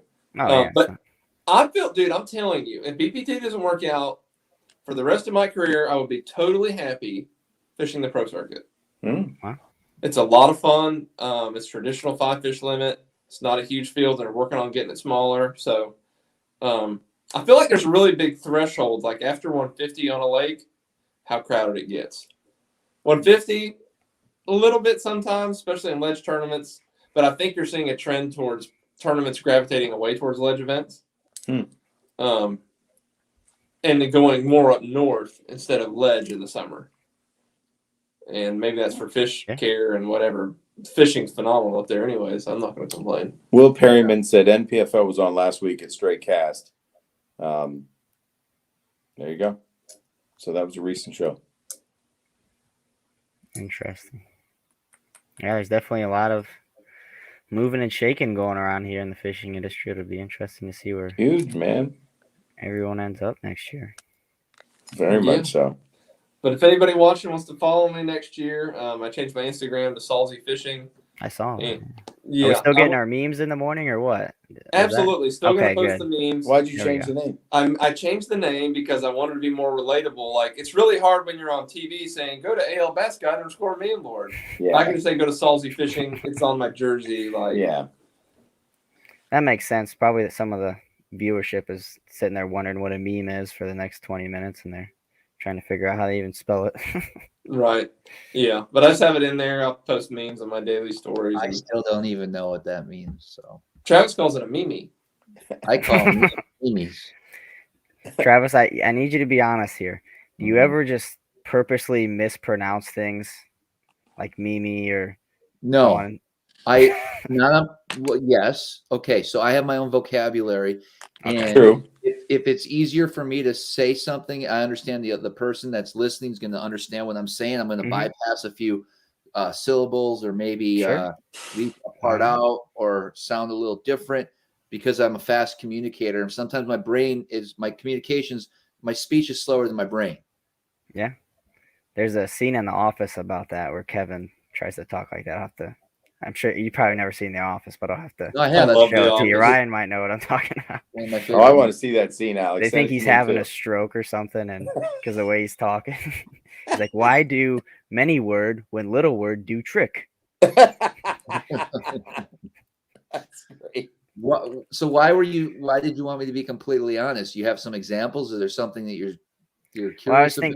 I noticed you did it in my mind. I thought you did it earlier when you kept calling. Is it the MLF, the FLW, the Big Five? You were like listing all of them, but you wouldn't call it by the right thing. So I was wondering if that could just also be your $10,000 of saltiness towards MLF, which I don't blame you for. I think you're very warranted in that. So here's another good question to be honest on. Were you more mad that you didn't get the guaranteed 10 grand or whatever, or that it was probably going to be on Sturgeon Bay or St. Lawrence in a time of the year where you'd have a good chance? It was on the St. Lawrence River. Yes, that's why I was upset. That's a double whammy for Travis. Yeah, that's a huge double whammy. Because I think it was on St. Lawrence. Then COVID moved it to Sturgeon Bay, which I mean, either one of those is a good. Yeah, he's not going to complain. No, he's fine for sure. Dang, that's crazy. I kind of forgot about it until you just mentioned it, Alex. Yeah. I'm not going to be on next week. I'm in the doghouse now. There was a good comment earlier. I had to find who said it. Oh, Jordan Meredith. He says, Ryan, you need to ask Travis how to hire unpaid interns to do your editing next year. I wouldn't know. I haven't. Nobody does my editing except for me. That's right. I don't find that difficult because I try to keep my videos very basic. And I use a 5-minute loop, and I use a handheld camera. So, sure, do my scenes. We'll fish. We'll save things that are important throughout the day, and then we'll do maybe a different position. You know, Eric fighting the fish or whatever. So it's fairly simple for me to put together a video. What I've been finding challenging is my cameras and batteries, and just struggling with this stuff, man. Right. Dude, they were terrible in New York. I'm going back to GoPro, I think. Dude, next it was so bad, man. They kept turning I off. left GoPro to go with DJI Osmos. Yeah. And man, I don't know, man. It was constantly turning off. I mean, the voice activation was fine, but that was kind of cool. But then it would turn off just unexpectedly. Yeah, I don't know why. And then batteries were dying nonstop. 2 days ago, I fished with my buddy Paul, and I had to make a video for MonsterBass, and they wanted me to create something about fishing rocks, fishing in the fall, or fishing rocks in the fall. Yeah. And so I made that video, but so many parts were missed with the handheld camera because for some reason it just didn't record, even though it showed flashing red. So I spent 4 hours a day piecing together, you know, trying to make it all work with lost footage. And it's just, that's the most irritating part of this is the loss of audio and video in a day of fishing. And I hate wind noise, and sometimes there's no way to get around that. Sure. Except if you wear those lavalier mics. I think I'm saying that right.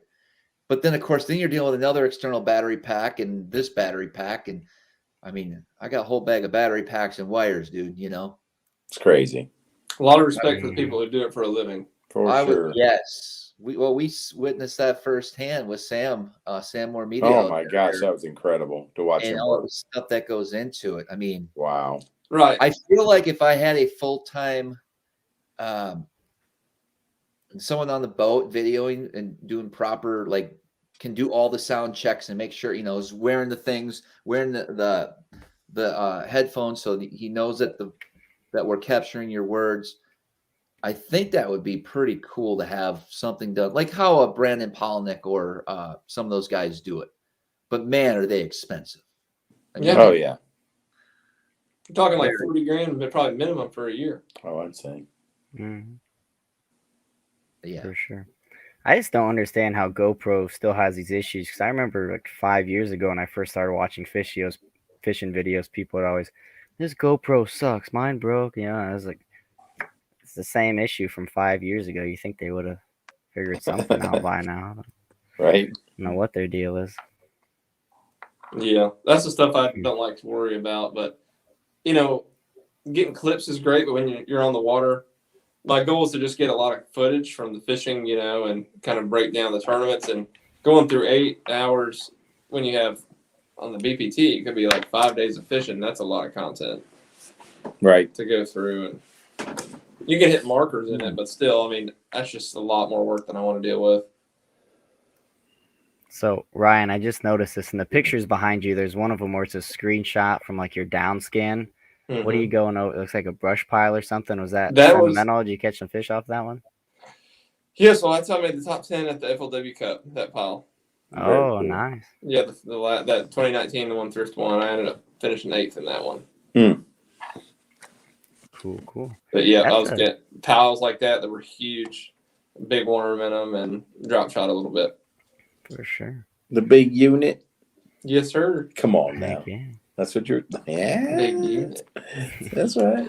I was actually drop shotting a Mag 2. What? Don't sleep on it. Oh, hello. Very cool. Zoom Rooney. Very cool. It's one you don't hear often. I know, man. Where are you guys fishing tomorrow? Gunnersville. Man, it went down the day, man. It really did. It was kooky. I caught my PB flipping fish. Ooh. What kind of grass were they in, or do you not want to share?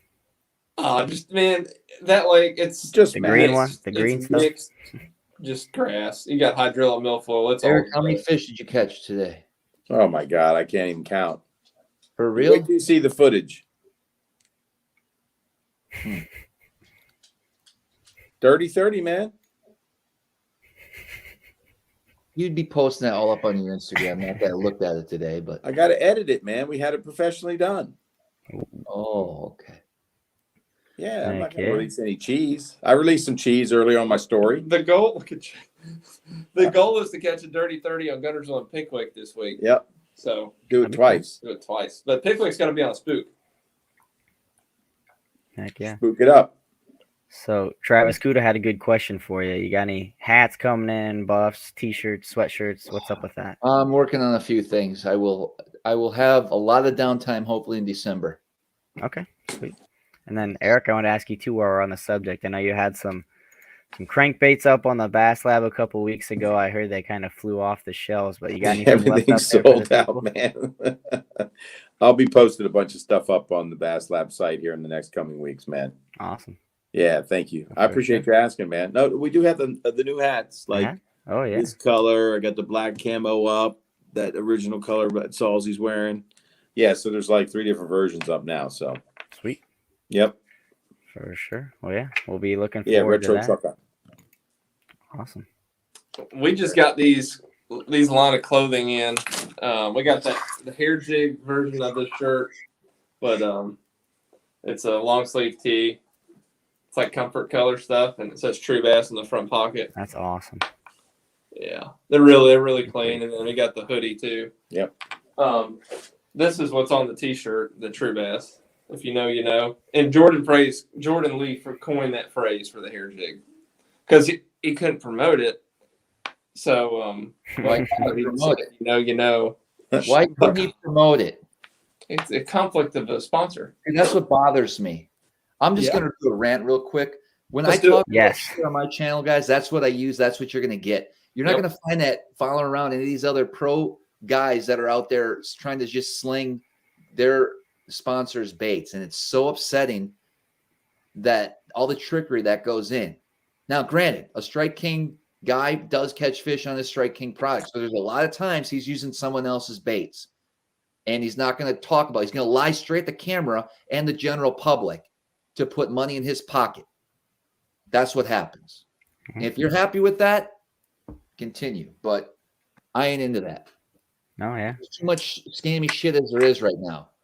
And to play devil's advocate, there's a lot of pros who are just trying to make it. And when you make it, no, you're trying to pay your bill. No.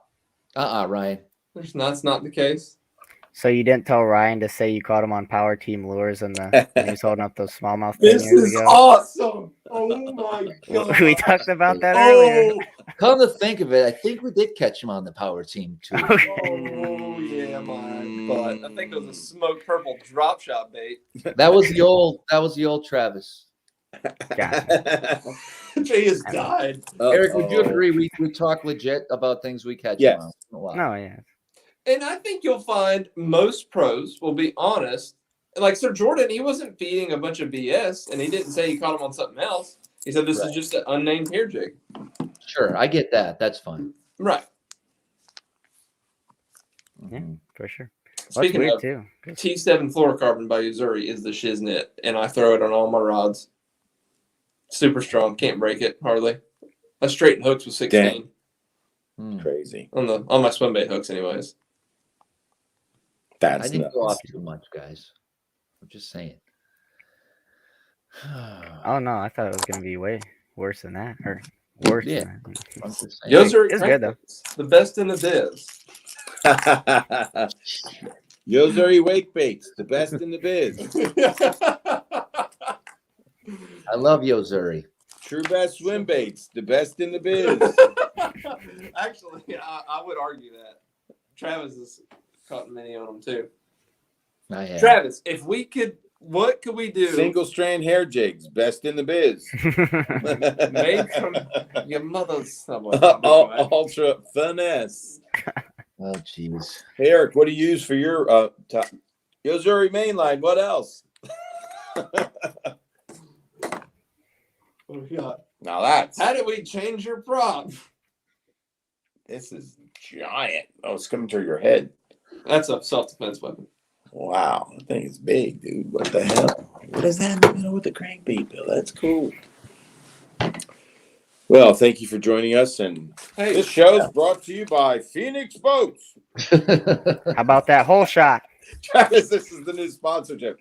This show of Smallmouth Crush Special Edition, Alabama, brought to you by Phoenix Boats.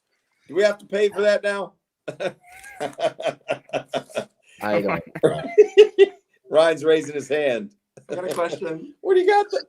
He's got a bunch of hands. Hold on. Hey, listen. Peace, everybody. Everybody. Peace. Rock, paper, scissors. Rock, paper, scissors, scissors, shoot. This has been an odd show. It has. I knew it was going to go a little crazy tonight, but not too bad. I want to thank everybody for joining us. Our small, intimate group of the usual. Hey, we caught a double today. Fist Dave, bump. Will, Huh? Fish in the Southeast, Brandon. What's that? I don't know. Travis, I was going to ask you if True Bass made a swim bait for smallmouth, other than 3.5, what should we make?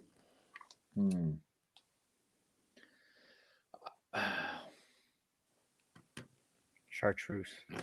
I think the 3.5, you mean size wise? I don't think you can go too much smaller. I mean, design wise. Design wise, there's a lot you could do, but you know, maybe we need a SmallmouthCrush swim bait. I don't know. You would have to really convince me between the Spark Shed, the Hasdong, and the 2.8 High Tech, what would make your bait different or better? Chris Haldane used this.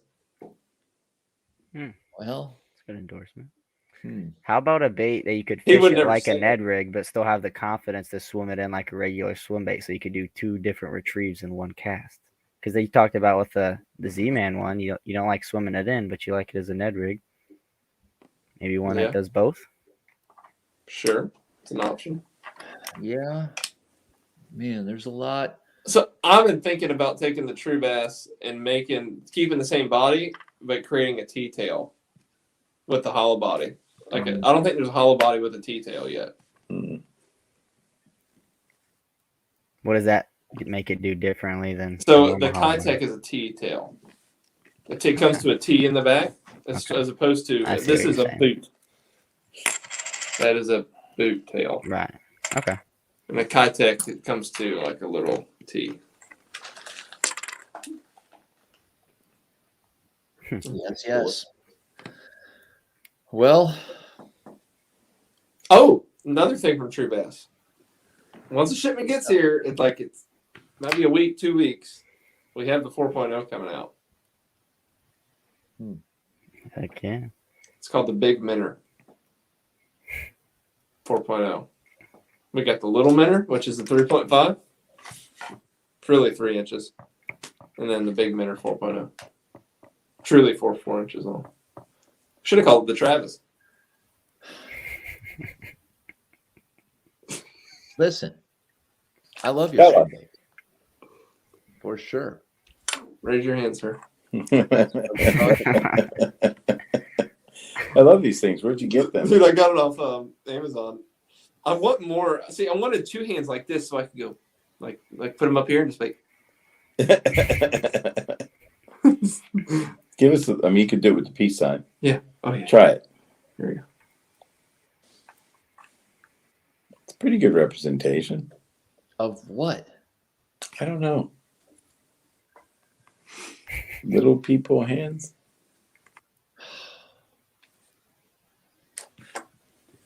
Time's running out. Oh man. In more than one way. Some people say you're looking salty tonight, Travis. You're extra crusty and salty. What's going on? What's eating Travis Gilbert? Well, I was really looking forward to having Larry on tonight, and he bailed. Well, not bailed. He had a valid excuse. I'm just saying. Which was? Son's hockey game. Something practice or a game. Yeah. Fine. I understand. Well, I'm just got a cool. I don't like these random, I didn't know if you were even going to be on tonight, Eric. What do you mean? Did you text me and I didn't respond or something? No, I just didn't know. Oh, so you were traveling. Oh, well, no, we talked about it. I know. You remember? Yes. Oh, that was before you were. My what? I don't know. You probably forgot because of that thing. What thing? I guess so. His diagnosis. You know what I'm talking about, right?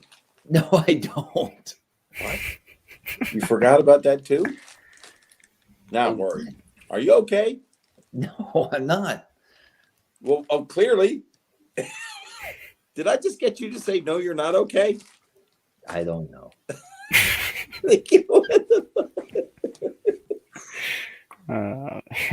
Are you all right, man? Yes. Are you actually in your parents' basement, or is that somebody else's place? This is my room I grew up in. Thank God you got your kid with you, because I would be very concerned if Coley didn't show up. I would have a lot of questions. I think he's just concerned about January 4th. Have you eaten too many cheese curds? Probably. No. Have you had any River Rat cheese curds since you met out They there? don't have River Rat. This is Wisconsin, not New I don't know where they sell River Rat cheese River curds. Rat cheese is Thousand Islands. But can't they ship it to Wisconsin? Why would they? There's plenty of cheese curds here. What's your favorite brand out there? I like Union Star. Have you had any Union Star cheese curds? I have. See, you're being evasive. Okay. Why are you being so evasive? I don't know. I knew it. I knew it. It's that thing we talked about on Saturday. Are you all right? I'm okay. I'm trying to think what we talked about. Have you had any White Claws tonight? No, I haven't had White Claws all week. Then there it is. This is my first glass of wine I've had. Well, you are drinking wine, though. Of any alcohol. One glass. Do your parents forbid it? Are you having to sneak it into the basement or something? No. Is there a no drinking rule at the Manson house in Wisconsin? So I they were raking leaves earlier around 4, and I came out, and I was just thought I'd pour a glass of wine, half a cup. As they're raking leaves, were you helping them? So they have like a big air compressor. They had it handled. Oh, I got it. So I walk out there, and Mom's like, "Where are you going tonight?" I go, "No, I'm gonna do the live show."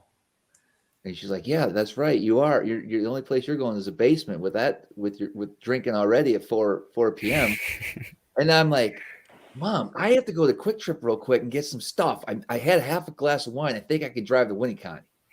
That's funny. He really sounds like he's in Wisconsin. Yeah. Going to the Cook Trick and getting Going to Winnicott. Had to be there. He was a little worried.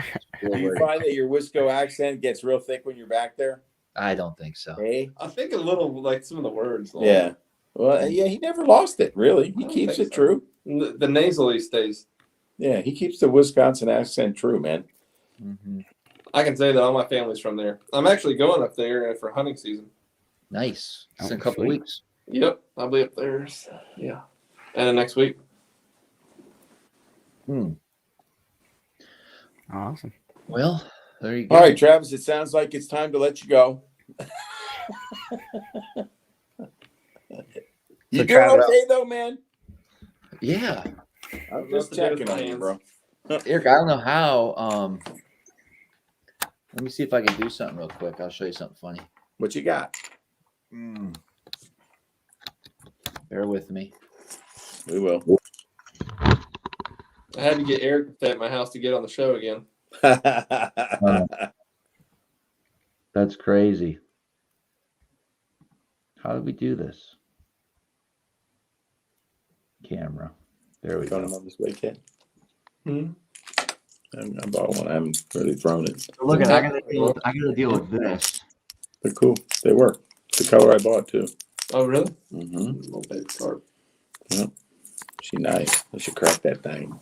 Look. Oh, look at Coley. Oh, that's awesome. He's cute as a button, man. Yeah. He gets all excited when I come over. That's awesome. Oh, he's hysterical, man. Cole is funny. He's a happy boy. Is he gonna get out with you and reel in some big smallmouth, or is it a little too cold? No, I had him in the pond yesterday. We didn't catch nothing. Oh man, right there at the house. Yeah, I just had the hell was I throwing? Oh, I was throwing that Beast Coast jig. You got No. smallies in that pond? Yeah, there's smallies and largemouth in there. That's so cool. And bluegill? Everything. Have you had some pretty good frost up there? The frost? Yeah. Maybe a couple cold nights. What are you not waking up until it's burnt off or what? What's going on, man? The frost you would see in the morning.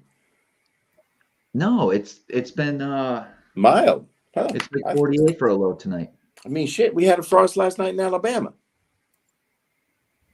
No, it's not that That's bad. crazy. No snow there yet? No, Eric. I'm just checking, man. I don't know. Around Thanksgiving, get first snow though. In Wisco, it's cold out there, right? I don't know. Yeah. was like 68 today. Jesus, what? Yeah, It's mid-November. I don't know. Should have snow on the ground there, man. What's going on in the world? Yeah. Normally he's upstairs in his own room, but he loves his popping, man. Are you sponsored by Beast Coast Tackle? No, but I helped design a jig for them. What jig? The open water sniper jig. It's a little finesse jig, emphasizes the jig trailer over the jig. Very finessey. Any place you would throw a exposed hook tube, you would throw a jig like this. That's what I caught the only 6 on when we were up there that week. Legit. What size hook is in it? 2. So a Smalley Beaver, TRD Bugs, 3-inch Kitech Spider Grub. I use a TRD. I use a Ned rig on it quite a bit too. I use the Maxent flatnose worm and they ate the hell out of it. I used the ticklers this past week too with it. And it worked. Oh, very cool. That makes sense. Yep, loved it. Heck yeah, man. Out. I might have one. I'll try it. I'm afraid I'll break it off. Like, I mean, I lose tubes like crazy. Oh yeah, you're gonna lose 40 jigs a week. That's one thing Derek from Beast Coast didn't realize when he sent me my some jigs to throw around. I burned them up a couple days of fishing. Yeah. That's the problem. How much are they? I don't know. Normal size, normal cost, $4, $5, $6. I don't know. Oh my God. What? I'm just thinking, burning up through jigs like that, man. I get butthurt when I lose one. I know, but I mean, there's a time and there's areas where you're obviously it really depends on what you're doing. You think you could practice with a tube and then go back with a jig in the tournament? No, I think around the right rock, you can get it out. Like where we were losing a lot, Eric and I were drifting on the St. Lawrence in that strong current. You could fire up the motor probably. And, Eric, every time we get stuck, you'd fire the motor and it'd take you 3 minutes to get back to where your jig is. That was so weird. That was so wild. He just sit down, fire up that motor, rods in the water. I'm like, we're going to run over this thing at some point. And he did a great job of getting them out. But it takes time. Then you got to restart your drift again. You're off the line. It's crazy, man. We did the same thing. It's a lot of work. In that current on Pickwick. Travis, you did it with me up there getting the swim baits out. Yeah. Sure. Yep. Oh, I did it with Travis the day we were up there. So I would. So also another benefit of fishing the BPT. My whole month of March will be open. I can guide full smallmouth. April will be open. So we can come down there and do the legendary lakes. Yep. Hell yeah, man. So it'll work out. Okay. Be good. And we'll have his homie film it, Travis, so you don't have to edit anything. Do it like right. He's filming Tuesday. Hopefully we catch him. Yeah. If we don't, then you won't see anything. Except for a clip on my phone. Right. Dude, the iPhone's legit. It is, man. Oh yeah, now it's got a new cinematic mode on my phone. Really? Wow. Dude, yeah, I want to try it just tomorrow. I'm gonna film you in cinematic mode, casting, and I want to see what it looks like vis-a-vis a regular video. Okay. I want to see what it looks like. It's gonna be cool. I'm sure it's gonna be really cool. Yeah, obviously it'll be great. Do you post that TikTok video of me flipping and catching? Not yet. I want to make sure it's really cool. Yeah, okay. Yeah. Man, pretty big things happen today. Dirty 30, man, in the books. Awesome. Well, largemouth, anyone can do that. Really? When did you get a dirty 30? A largemouth? The last time he was with me. On the scale. Not estimated. I don't want to hear it was a 30-pound sack estimated. I want to see the scale. You get no more bites of that apple, bro. Now with that display of not showing a 7-pound fish like it's no big deal. That's a big deal to anybody. That was dumb of us. Honestly, when Kyle and I get out fishing, we have such high expectations. I don't know what it is. We just I don't know. You're spoiled. I mean, that's not high expectations. You're kind of ruined. It's like, people that go to Alaska and salmon fish, and then you come back here and salmon fish. It's just like, why do you even go? I mean, it's just the zero appreciation for what most people have experienced in normal. Wednesday we're going to be back out, and I assume we're going to try to we know the bait to use, and we know the technique. And The bar has been set on a scale. If it's not scaled up, don't even send it. Okay. And it's got to be a 5 scale. I want to see the fish with the scale and turned around as the fish is ready. It's got to be completely legit. If there's any funny camera angles, miss this one, it's going to be even worse of a conspiracy that you'd be involved with. I got people, I don't want to hear it from anybody anymore about it. You got your fish on the scale? Dude, I asked you to turn my fish around so I could see it because I didn't trust you to tell me what the real weight was. And by the way, Eric, you know I flip. You've seen me flip plenty of 5, 5.5s in the boat. I have seen you flip 5s. I don't know that I've ever seen you flip a 6. Okay. That you weighed. Right. There's a technique to flipping the smallmouth on a spinning rod. Well, usually when they jump, you want to carry them, but yeah, or just get them turned and then this way, and then you just do a quick, like a. And use their momentum. Yeah, and snap the line. That was what I would do. It happened a few times He yesterday. did break the rod one time doing it, which was crazy. But that was on a bait caster of all things, and a freaking burning a spinner bait. He went to flip him, and I mean, the rod broke, the bass was gone, and the bait was in the water all in an instant. It was crazy. I was like, "What the hell just happened?" It was a big one. Hard to say. I won't even flip a 2-pounder. That's like too big for me. That's my threshold. I like just getting down there and looking at that fish. And anyway, it's fun. I don't like when they get on the carpet because I know I'm doing something not good to them. Not the best. So I try to, treat them with the utmost respect so they'll survive. They don't end up in a frying pan. Okay. I know, man. I'm just trying to say I hate. Look, it's exciting to see somebody boat flip something and then it lands on the deck, but in a way, it makes me flinch a little bit because I know that's not great for the fish. No, man. It's great for TV. That's cancel culture. That's woke crowd. That's they're fine. Those fish are fine. What? You heard me. It's definitely not as big of a deal in the winter. I wouldn't think. A fish and taking some of his slime off. Next, you're gonna want to parallel with cancel culture. You gotta cradle the fish in the water. Don't take them out. And you got to stop using hooks. That's where you're thinking. That's where you're going here. Is that Ryan what is? Yeah. Is that something you're trying to focus on this winter? The boat fish, the fish landing violation penalty, stuff like that. Try to cut down on those. Maybe. I think I am gonna give myself some simulations. I'm glad you said that. Let's try it tomorrow. No. Okay, we just. Oh, really? I'm freaking boat flipping them anyways. Yeah, we didn't get the net once today. Nah. But I'm planning on going to Smith Lake and practicing a lot there. I was telling Eric today, I only use the net about a third of the time anyways. Because you're a netter, Ryan. Well, last time you fished with me was maybe 3 years ago. You're a netter. 3 years ago, 100%. But on tour, I'm to the point to where when I'm fighting a fish, if I see he's hooked well, I boat flip him. If I think it's risky, I net it because that's my insurance. The one time that it backfired this year, I was on Lake Murray. I would have made the top, finished 12th. I would have made the top 10. I tried to boat flip like a 5.5, 6-pounder on a fluke.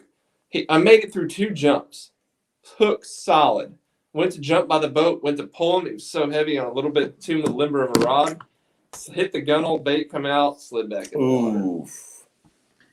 Now, I don't think in a tournament I would boat flip at all. That's a rule I have. I will not boat flip in a tournament. Largemouth on heavy line, I do. To me, it just makes a lot of sense. I won't. Especially braid. Because that one time. Now, here's the other. I've had other times where I leave them in the water too long and then they come off. Yeah. You think so? I mean, you got to be fast with it. You got to be down there and ready. I find that bellying largemouth even is more efficient than trying to grab them by their mouth sometimes. Sometimes. Just like you would a smallmouth. Yeah. Depending on the way they're coming in. Right. I agree. Right at you. Yes. Grab them by the mouth. I think it's totally situation dependent most of the time for me. I remember this one time in a BFL. I would have never landed this fish if I didn't immediately boat flip him. Had a scrounger fish, They hit that thing when it turns up like this a lot. So it was like right under the boat, like whoop, coming up on a ledge. Hits it. It's like a 3.5, 3 3/4. It's coming up to jump, and I just pull him in the boat, and he was hair lipped. And got him in the boat, and he comes off. Dude, I had a hair lip northern. It was about 30 plus inches. Remember that? It was. I was on Deep Creek fishing with Timmy Reams, who fished the NPFL, and I was bringing a flat A through really, really deep grass, and so I was casting on the edge of it. So I got it to the boat, and I popped it out of some grass, and it was right below the boat. And I went to pull it up, and that fish literally came out from almost looked like under the boat, at the boat, and had it in its mouth. It was like it was one of my Ozark shad ones, man. Wow! And it just freaked me out. I was not expecting it. And everybody saw it, and I was like, "Oh God!" I screamed, and it was funny, man. Anyway, I love it when a fish comes out of nowhere, and you're just like, "What? What was that? What? Where'd you come from? What?" Yeah. Everyone's so excited on this show right now. I'm telling you, man. It's past our bedtime. Man, I drove 14 hours yesterday, almost straight, man. So, and I fished all day today. So I'm a little bit. Sleep. Thanks for coming. When you coming back? You'll be home next week? Yeah, I'll be leaving. I'll be coming back Sunday. Oh, wow. Yep, staying on all week.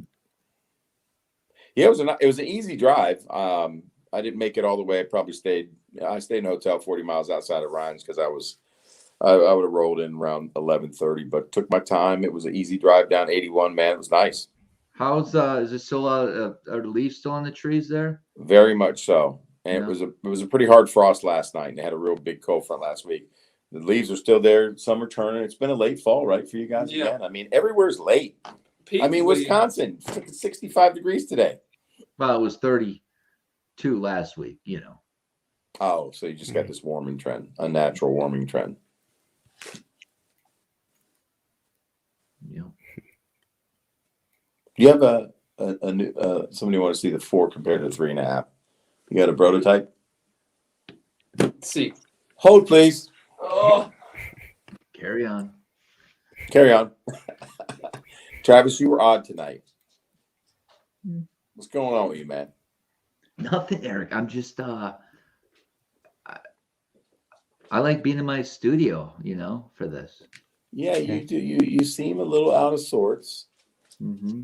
That's what it is. You like me. It's like me not being in the bass lab. Yes. Sure. I get it. It's your comfort zone. Mm-hmm. So we did get the 6-pack of final White Claws. You're good to go. I got you. Plus Coley's in there, so I get it. Mm-hmm. So out of 153 voters, 55% said yes, Eric always wears glasses, and 45% said no. I think it's a pretty definitive answer. Guys, let us know if you like doing those polls like that. That's pretty forgot fun. we could do those. So if you think that's something we should try to, definitely got some good engagement tonight. So if that's something you think we should continue in the future, let us know. It seems to be a hit so far. Man. I guess I just didn't realize. What? The glasses, man. That's so strange, right? So Eric, I'll be back next week. We'll have to get on the bay, maybe. That'd be fun. Mm-hmm. Are we ready? Yes. Okay, Yeah. so 4.5. Kind of lay it out in the hand there. Mm-hmm. 4.0.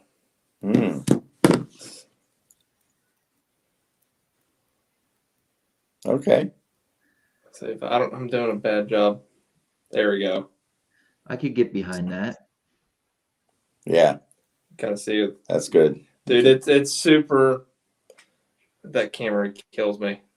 Hold side by side, but dude, it is Jesus. There it goes. I'm doing a bad. That's in front. Eric, you want to try? Help me, buddy. All right. I'm going to throw the smaller one on. Here we go. Let's do them back to back. That's it. That's what we need to do. This is it right here. Okay. Who knew it would be this hard? There you go. Oop, where's the camera? All right. See, but it's thinner in here. Like it is definitely a lot smaller of a profile. Right. I was able to catch a lot of spotted bass on the 4 where they wouldn't touch the 4.5. Mm-hmm. Yeah, it is an appreciably smaller bait. Yeah, looking down on it, it's, I don't know. If we Yeah, let's do it. The damn camera. Hold on. I can't turn my hand that hard. So that kind of shows you. Look, I see the thinness. Like my Mickey. Yeah. There we go. There you go. You can kind of see it there. Oh, yeah. Yeah. What are we doing here? That didn't work. Pull it farther back. There you go. You guys done? Not really. We're trying to get the best. But this is a dirty A-rig bait, chatterbait. Hey, what are you guys doing here tonight?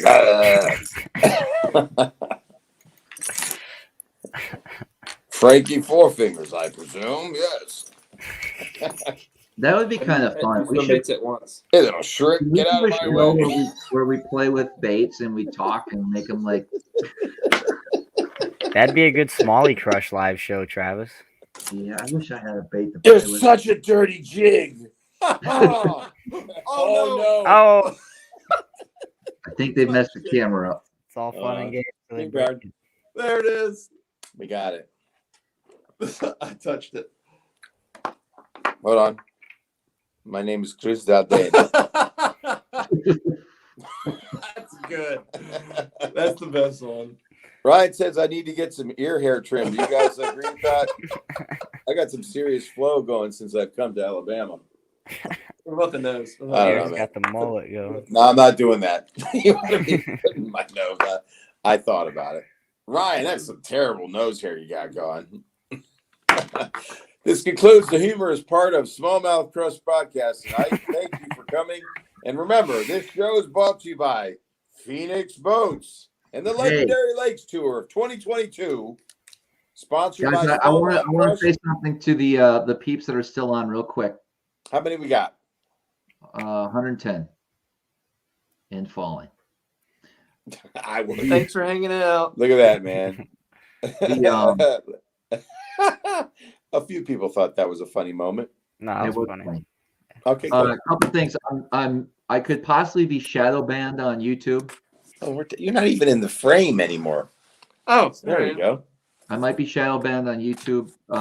Some people are not getting the Notifications. notifications. The podcast over the last 3 weeks now been going downhill as far as a number of viewers that see it. Really? When it first comes out. So I need you guys to understand that last week Travis Myers was on, and he talked about fishing creeks for smallmouth, which some people might not be able to relate to because it's small, it's shallow creeks. You know, picture creeks of West Virginia. Okay, Susquehanna River, stuff like that. But some of the information in there, the way he catches them, his thoughts on scent, his thoughts on realistic eyes on his plastics was basically it's one of my favorite podcasts I did all year. I learned a ton. And so if you have not watched that, it is worth circling back and understanding that this guy marinates his baits for months before he uses them. He has them all spread out, ready to go. He knows when one batch is ready to be used. Like, it's crazy the amount of I'm gonna listen to that one. The amount of thought that goes into his setup. And then just today, Jason Gramada out of, I guess he's out of Quebec, talked about the use of an underwater camera and a pretty cool technique that a lot of people use, but he really went into detail about dragging a football head in strong current. Ah. And the use of the camera and how he does it and how he practices with it and how he sets it up and what he's looking for. Super valuable information. If you guys haven't seen that, let me know in the comments if you've seen it, because I'd like to hear your thoughts. But I thought it was one of the most interesting podcasts I've ever done. But it was one of those where after the podcast, that's when a lot more of the information came out, when it was just him and I talking. So I'd like to have him on a live in the future as well. And he agreed to come back too. So that's cool. Sweet. And I think, if I remember right, Travis, I believe the Travis Myers podcast had a lot of, input, or had a lot of helped you prepare for the Ontario Open a lot. I remember you were Oh yeah, you were gluing stuff, you were so marinating. I did start to soak my baits back in August, and I did put 3D eyes on a lot of my drop shot baits. Can I tell if it worked or if it made a difference? I don't know. I really don't. But you fish, you feel like I'm always trying to control what I can control. And I feel like if I take the time, I'll spend hours and hours of putting 3D eyeballs on my Godjo Spirit Chads, that perhaps I'll get an extra bite or two that I wouldn't have, maybe.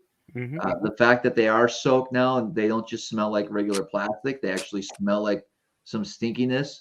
I think that might have something to do with an extra bite or two. For sure. But who knows? Who knows? It's hard to tell. Yeah.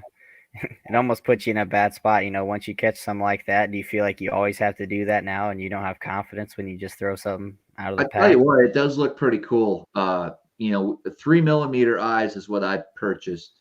Okay. And I actually put them on Ned rigs and things like that. It's very time consuming. You have to literally set some time aside with a little glue thing, super glue, and they don't just set perfectly. You got to really, you're going to get a little messy. But I laid out 30, 40, 50 of them back in August and then soaked them for that Northern Open. And those are the baits I used. Yeah. You saw them, Eric. I showed you the bag of them. Yep. Those eyes look different. I mean, it's a unique way of thinking. I mean, even on a Ned rig, putting an eye on a little Ned rig, really, that bait pops when it's got 3D eyes on it. Oh, yeah. But have to look into that. Something to think about. I thought they were a great podcast, so I encourage you guys, if you haven't seen them, to check them out. Waves Current and Ice asked, so on the audio, the audio's been good. YouTube numbers have been down for me the last 2-3 months drastically. And it could be the amount of swear words. It could be, especially on these lives, sometimes we use words that we all know. We're being, YouTube's going through things and I guess scrubbing or whatever the terminology is. If you say, like, that's why a lot of these, I don't want to go down a rabbit hole on conspiracy, but a lot of YouTubers that talk about this stuff have to use code names because they know YouTube picks that up. And of course, government doesn't want real information coming out into the public because the more the public knows, the more dangerous they are to the government. I think you've figured out right now with what you're saying. That's why your numbers are going down. Just stick to fishing, bro. That's probably a good point. I mean, point. You're rambling about the thing that they are trying to crack down on, and here you are talking about it again. And I'm not saying things. I'm all coded up, bro. I'm all coded up. But you have, and you say it more than I do to get me wound up. I didn't say a word. I didn't say anything. You just started going there. I'm trying to stop you. You had a whole show on it on Halloween, Holmes, and you wonder why your numbers are going down? That's probably what it is. I think you just figured it out. I'd say so. You're out here preaching about this, that, and the other thing, and they're going, this is the kind of guy we need to throttle. Yeah, Hellabass said the same thing though in the comments. Travis, he's seeing a little dip, and the way I think of it is people are just out fishing. So once the winter starts, everybody's all bored. They want to watch fishing. They've been away for a couple of months because we talked about it. The highest live shows were in January. That's the more that's just a rational logical response, and then you got the other side of the coin, which is the other thought. Sure. Yeah. So several other fishing channels are seeing traffic dips. So, man, I don't know what it is. I don't know. Well, I mean, drastic. I mean, they have. I guess they changed their logarithm, just like Google did for people that were search engine optimization experts. They had to stay in front of every single logarithm change, man. And so they got to study it, figure it out. There are people they get paid pretty good money to figure things like this out. So, but then you got to pay them. Right. to help you. Yep. And I'm not schooled in that area at all for this particular platform, if you will, YouTube, and how your videos get served and who finds you and all that. Here's a good conspiracy for you. So as soon as we get done talking about traffic dips, we got 5477 Nathan in the comments. He says, I'm looking forward to seeing the show. I'm new here. So maybe we just have to complain about a lack of viewership and the new people start showing up. So Yeah, there you go. Shout out to Nathan. We look forward to seeing you in the comments. Nathan, Awesome. Thank you for being here, Nathan. How'd you find us, Nathan? That is a good question. I mean, I don't know. There's Travis, some you on courses- TikTok? You tried to get me on that last year. I think it might be I know Bass U wants to get back onto that pretty good. It's part of my work this week is get on TikTok. So I'll let you know if I learn anything about it, Travis. Gotta get on it, man. Hey, if anybody watching wants to follow me on TikTok, it's at Ryan Salzman. Got some fun stuff. Eric's gonna be on there catching 7 pounds. Oh, you popped up on my TikTok, Ryan. What was it? I think it was you. Where those guys? I think it was on Gunnersville. In the had a bass boat with the. So he was actually a client of mine, dude. I pulled up to him and I knew him. I was like, heck yes. Yeah, that was hilarious. Super funny. You see that one, Travis? No, I don't do TikTok. I mean, Ryan, you obviously know it better than me, but it basically had a bass boat instead of a Mercury or Yamaha outboard. It was a Nakota trolling motor back there. He had a trolling motor on the front and a trolling motor on the back. Oh, that's pretty funny. But two really big gentlemen in bright green high-vis shirts. Oh, my God. It was TikTok juice. TikTok gold. Oh, did you post your TikTok that I took? You took of me flipping? No, I haven't got to do it yet. When's the Bass Lab TikTok coming out? Never. Ooh. It's a miracle that I even got on Instagram. Eric, I don't know. You post a minute video of you talking about where this bait came from, who painted it, you know, why you like it. It might do kind of well. Oh. Never know. Man, I hardly can keep up with this, man. I know. But it's your job. We'll get better at it. It's your job, though. This is your profession. This is just my passion and hobby. There you go. That's different. Okay, guys, next week, Patreon. I promise it's going to be a good one. You're going to learn so much when it comes to tournament fishing, and not only tournament fishing, but little sneaky things and things that I haven't thought of. I don't want to give the guests away because I like to save that for the actual show. So if you sign up, you'll know. But we'll put it this way. He caught my attention 3-4 years ago. He asked for my picture at a boat ramp when I had like 15,000 subscribers. I'm like, who's this chode, you know? He's like, hey, can I get a picture with you? I'm like, yeah, well, that's cool. And then we got to talk a little bit. We see each other. Then it turned over to, met social media messages. Then I hung out with a few times. Then I seen him on the water a few times. Then it was messages a few times. And then talking on the phone recently, I'm like, hey, dude, you got a really good insight and bring a bunch of great knowledge. I think I'd love to have you on a Patreon in the future. He's like, let's do it. So he's all in. So that'll be next week, Monday. I'm looking forward to that one big time. I think it's going to be a really good show. So there you go. That's all I got.